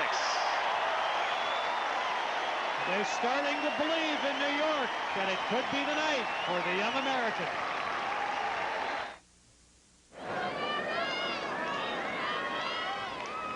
Live on Stadium Court at the U.S. Open. We talked about the grandstand being a graveyard. These night matches have been something. We have had an amazing string of exciting, competitive night Seats, matches. please. And tonight it is Aaron Krickstein having won 2 tie breaks, leading the Wimbledon champ, Stefan Edberg, 2-1. Quiet, please. Thank you. The 3rd seed on the ropes from a young man who has never been a quarterfinalist in a Grand Slam championship.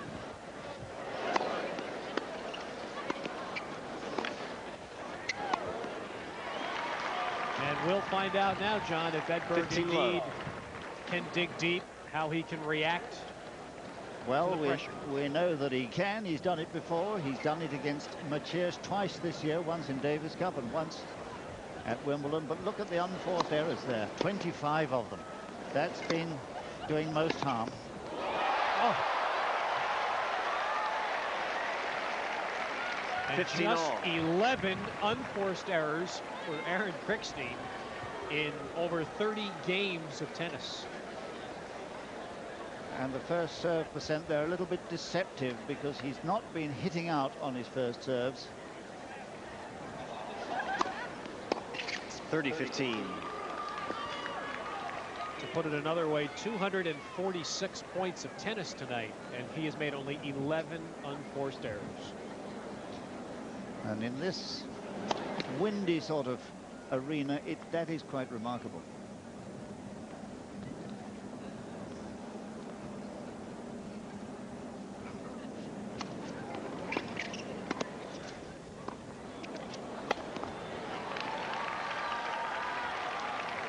(40-15). I remember talking to Edberg, you know, after that mature match at Wimbledon when he came back from 2 sets to love and won it.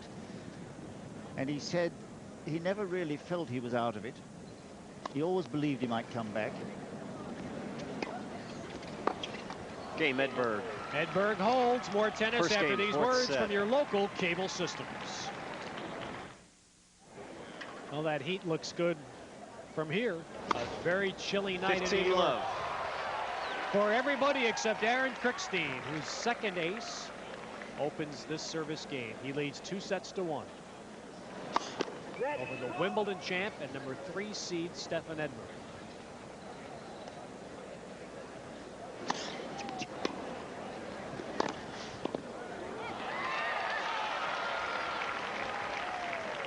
all.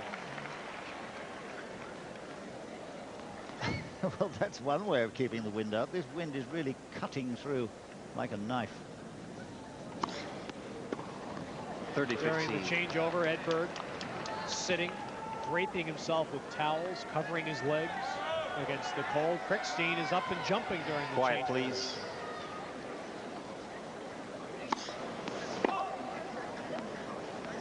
And playing quickly.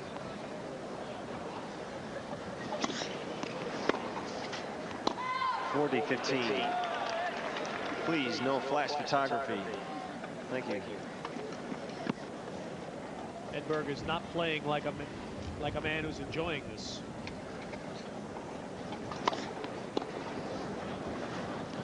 Game Krickstein. And it's 1-all, fourth set. But I think that is the test for any great player when they come into conditions that are difficult. And it's always a great leveler, you know, difficult conditions. It's always a great test of their character and their ability, and he's come through that test twice this year already.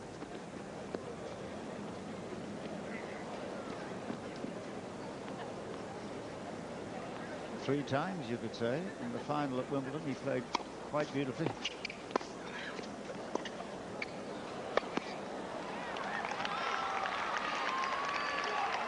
(15 love). I remember a couple of years ago when this young fella surprised us all by twice coming back from 2 sets to love down to win his matches. He's the only player in the history of this championship to 30 do that love. twice, rallying in the same championship. Fourth ace for Edberg, and that's somewhat surprising in the fourth set of the match.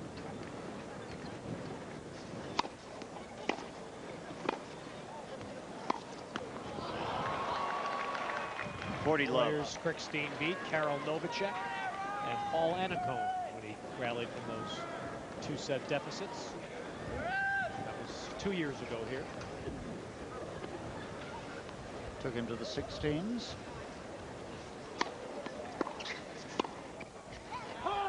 (40-15).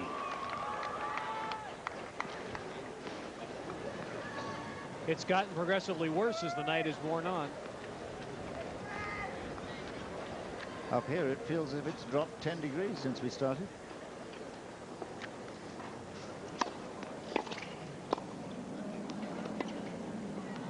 Game Edberg. And Edberg holds.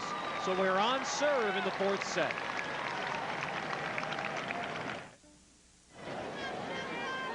We're on serve in the fourth set. Aaron Krickstein leading 2 sets to 1 over Stefan Edberg. Fall season comes up on USA Network shortly, and that means Quiet, new please. episodes of Ready Alfred for play. Hitchcock Presents, all new tales of terror from the Master of the Macabre. Saturdays at 10 Eastern, starting October 8th on USA.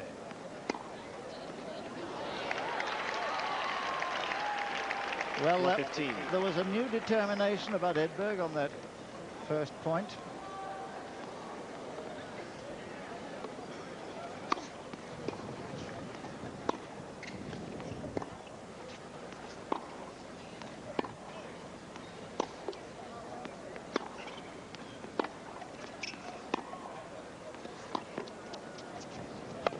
Oh, the same 15 all. Of errors and mishits that have haunted him all night. 27th unforced error. Nothing that Tony Pickard could do from the sidelines but pray. Confirmation of that grisly fact.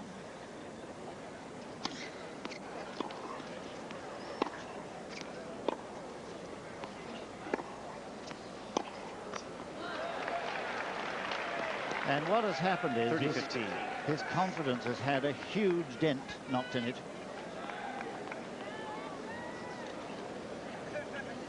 Those scoreboards, which are now at the ends of the court, one at each end. They used to be at the side, those of you who've been here in the past.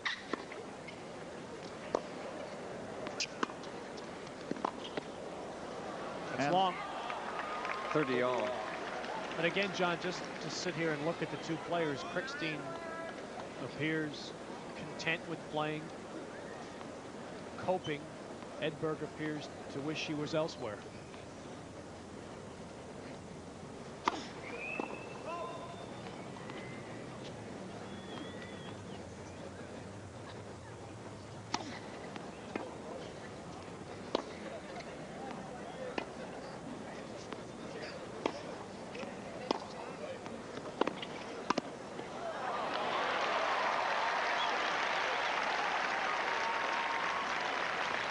Here's Edberg's opportunity. There have been very few rallies played like this tonight where Edberg has been in complete command as he was then. A good approach that, and he moved to the right place. There wasn't anywhere else Krickstein could go but down the line.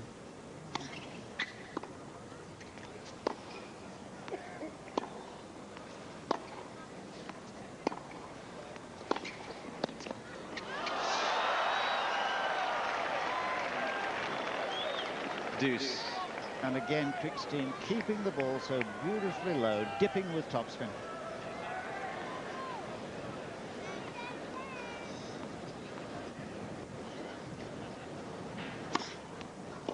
Oh dear. Advantage Krickstein.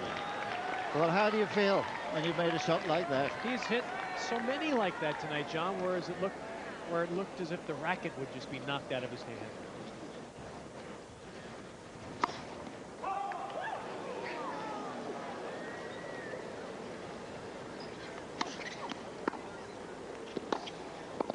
Game Krickstein.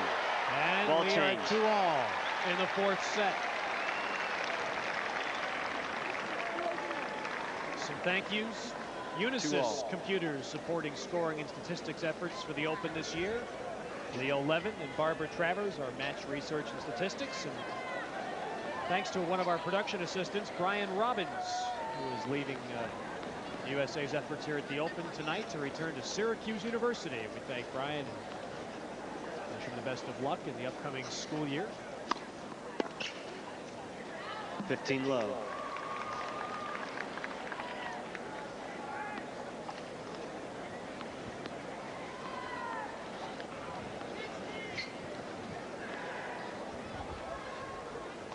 Quiet, please.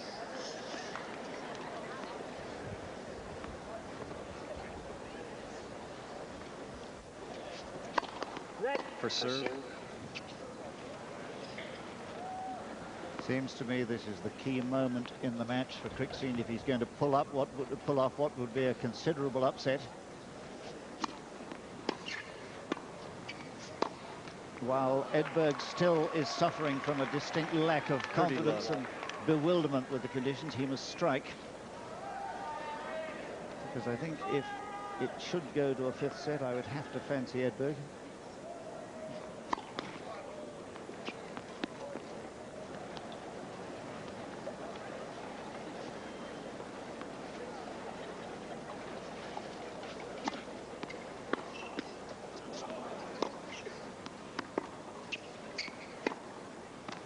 That'll Good. be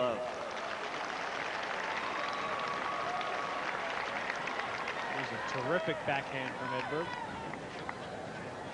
If that's hot coffee in there, I might ask her to bring a cup up for us. Game Edberg. And Edberg holds at love, and we stay on serve in the 4th set. He leads 3-2. Thank you. On serve in the 4th set on a blustery night at Stadium Court. The U.S. Open, it seemed more like Thanksgiving than Labor Day. 15 love. Third ace for Aaron Krickstein. Never before been to a quarterfinal in a Grand Slam tournament. He has a chance tonight to reach that level.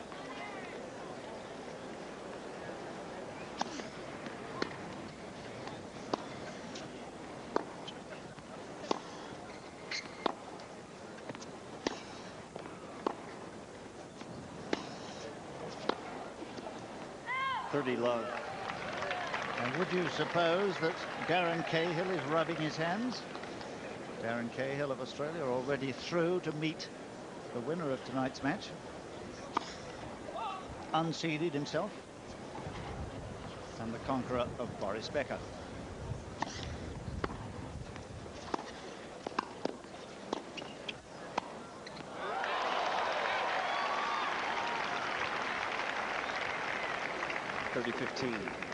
Even in winning this point, Edberg really doesn't know quite what's happening. He has to improvise here somehow. And well, he did it. It's a tough shot to make.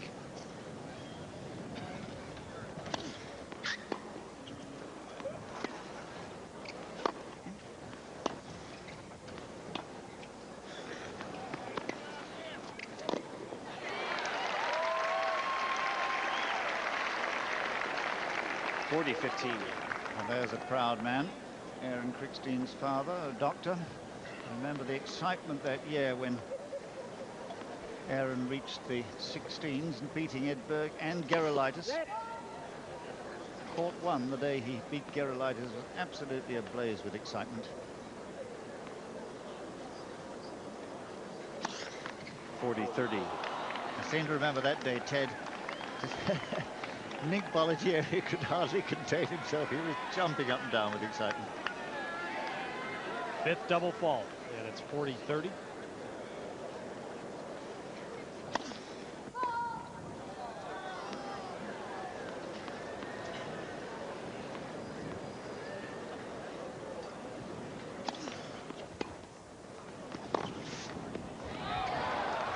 It's out.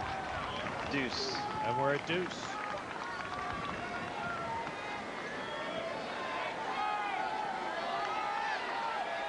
Quiet, please.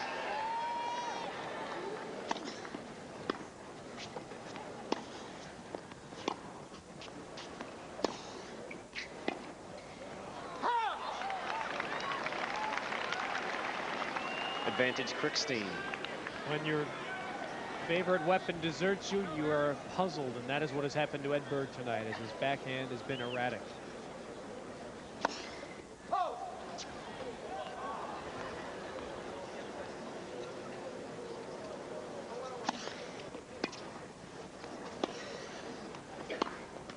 Game Krickstein. 3-all. John, we sit here, we look at Edberg. You look at the games in this match, you're dead even. 22 games each. If Edberg wins the tie breaks, he's in the showers now. That's right. Well, so often matches just turn on 1 or 2 key points, don't they? And one has to congratulate Krickstein for playing those big points really very well indeed in the 2 tie breaks.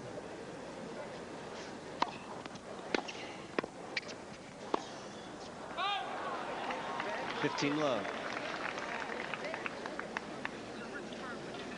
What a moment for Joe Shaheen. He told us, or told Barry McKay before the match began, that if Aaron Krickstein served well, then he felt he had a chance. And he has served well. He hasn't got such a high percentage of first serves in, but he's really worried Edberg. 15 all. Sixth double fault for Stefan Edberg. Service breaks have been rare in this match. 3 by Edberg and 4 by Krickstein.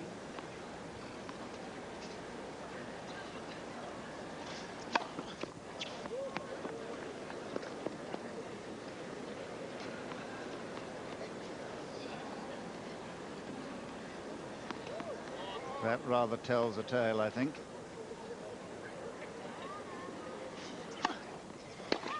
Ooh. 30-15.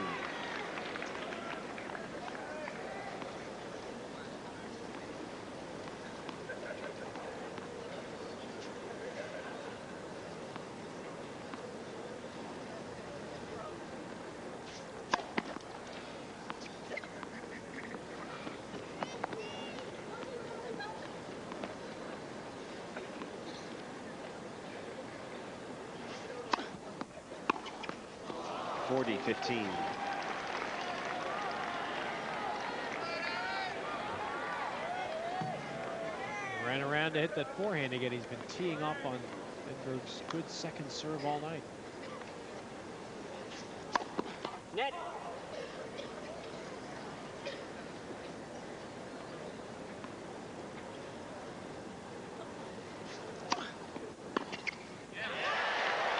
Well, the serve was too short. Again, into the wind from that end. 40-30. When you're playing somebody like Krickstein who just tees off on his returns of serve, you never get any rhythm. And a player like Edberg enjoys rhythm.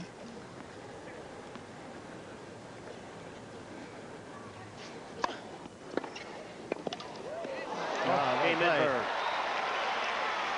And we continue on serve in the fourth set. Edberg leads 4-3.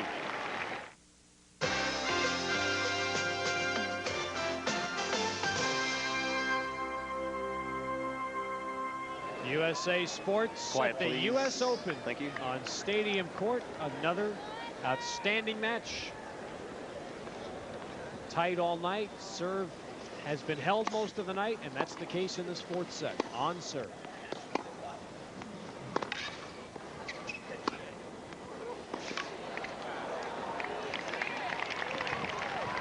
Love 15. Ted, you know, I got the feeling in that previous game, Aaron Krickstein failing to convert 1 or 2 service return chances that might have broken the Edberg serve. I get the feeling that it's just beginning to swing Edberg's way. He's playing so badly, and yet he's in there ahead in this set. Love 30. Double fault. His 6th. Quiet, please. Thank you. They call that a foot fault? It was a foot fault, a double fault. A foot fault, double fault, yes.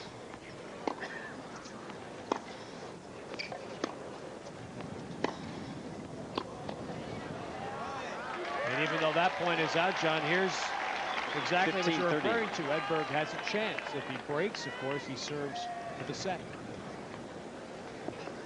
And he is, by his standards, playing poorly. He is playing poorly. And one feels it can only get better.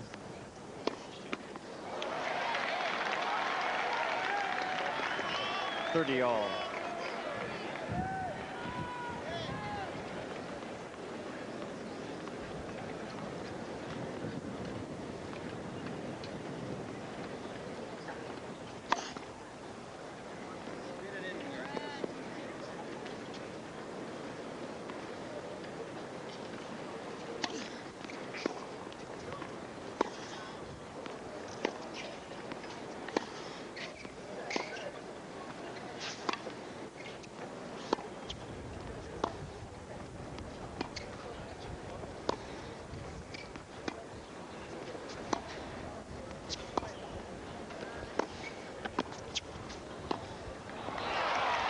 Yes, that was a fine example of how a deep volley 30-40 makes it impossible for the man at the back of the court to make his pass.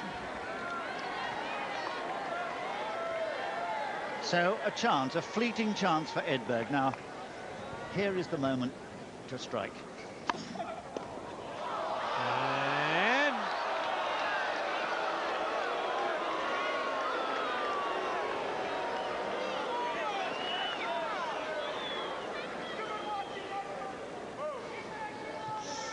quiet, please. Thank you.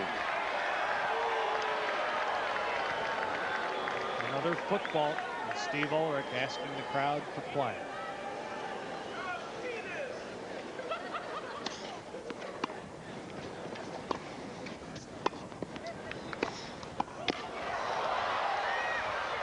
Oh, that's brilliant.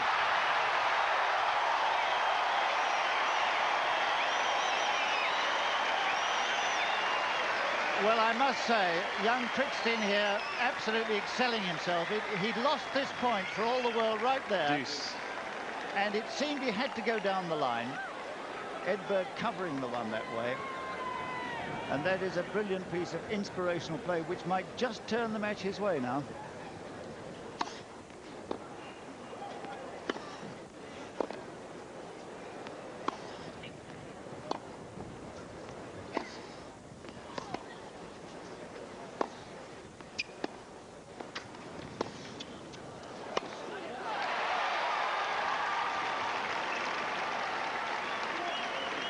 But he'll have to Advantage dodge Edberg. another bullet. Another break point for Edberg. If he breaks, he serves for the set. And you know Krickstein does not want a fifth set.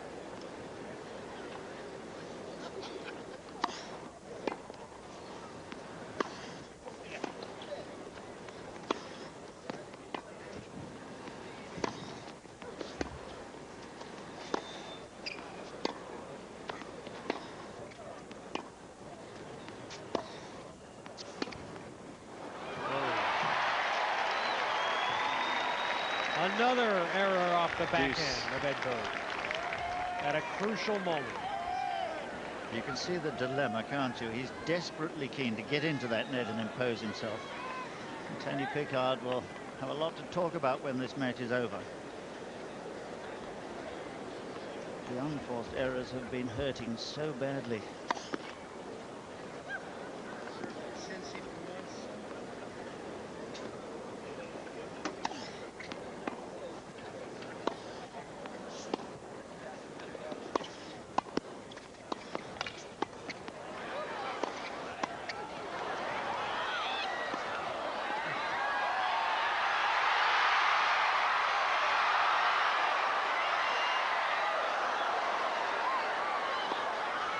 Oh, that's marvelous!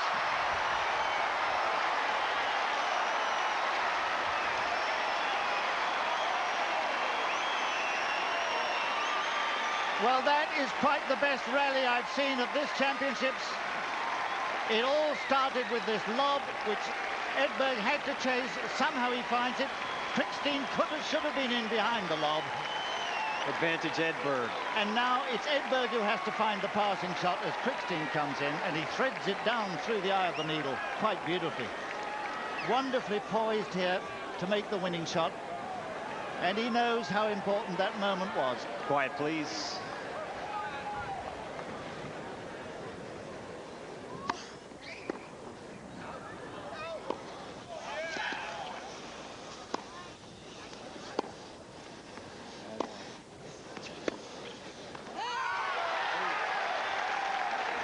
Well, I'm very surprised that he took such a risk. Having worked so hard for the previous point, he really should have gone on working in that one. But there has Quiet, been Edberg's please. night. An inspirational point and then an error.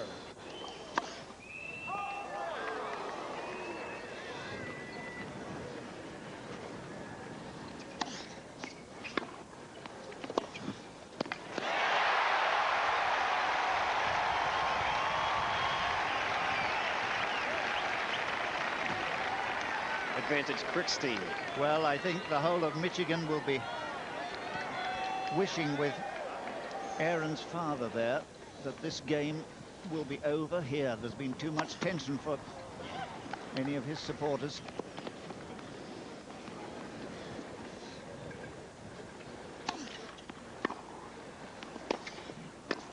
Game Krickstein.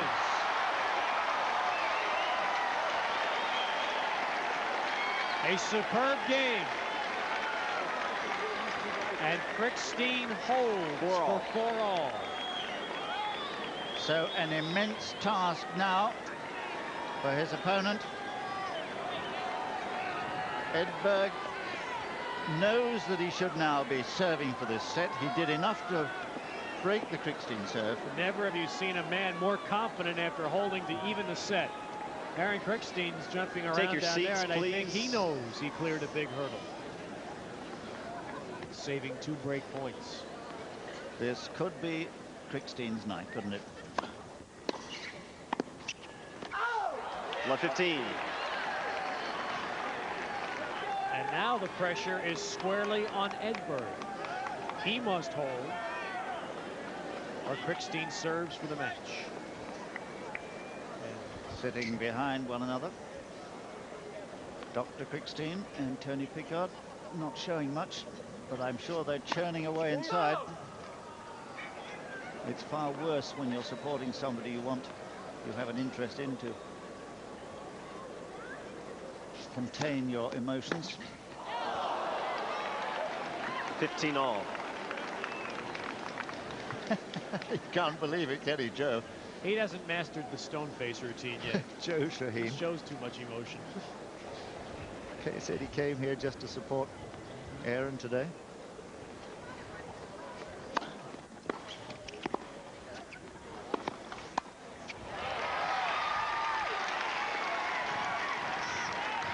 (30-15).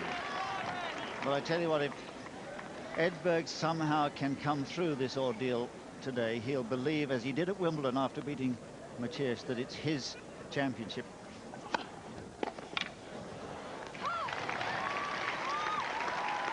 After losing the first point of this game, he is at 40-15, a game he must win. I think it is a different Edberg now. I think playing as badly as this a year or so ago, he would have wilted and be out of the tournament by now. Game Edberg. Gorgeous backhand. More tennis after these words from your local cable systems. Edberg leads 5-4. Even through the poor weather conditions, the intensity of this match has been transmitted to the crowd as Krickstein serves at 4-5, fourth set.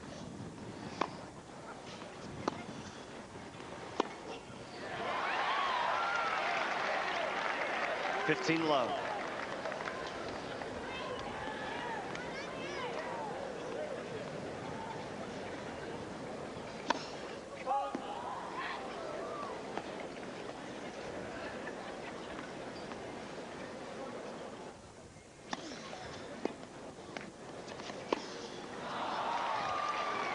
all. Taking the fight to Krickstein. Absolutely correct tactics. Just 3 points away from this set. I think the whole load of responsibility and worry would be lifted from his shoulders if he could snatch this fourth set.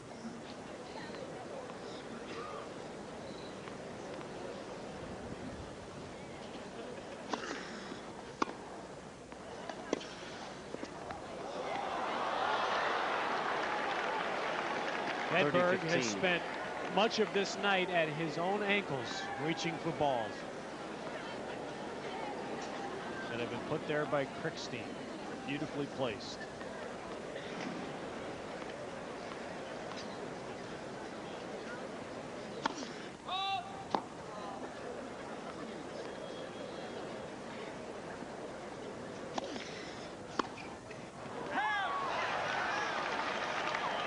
(40-15). Well, you said it a little while ago. This set has tiebreak written all over it.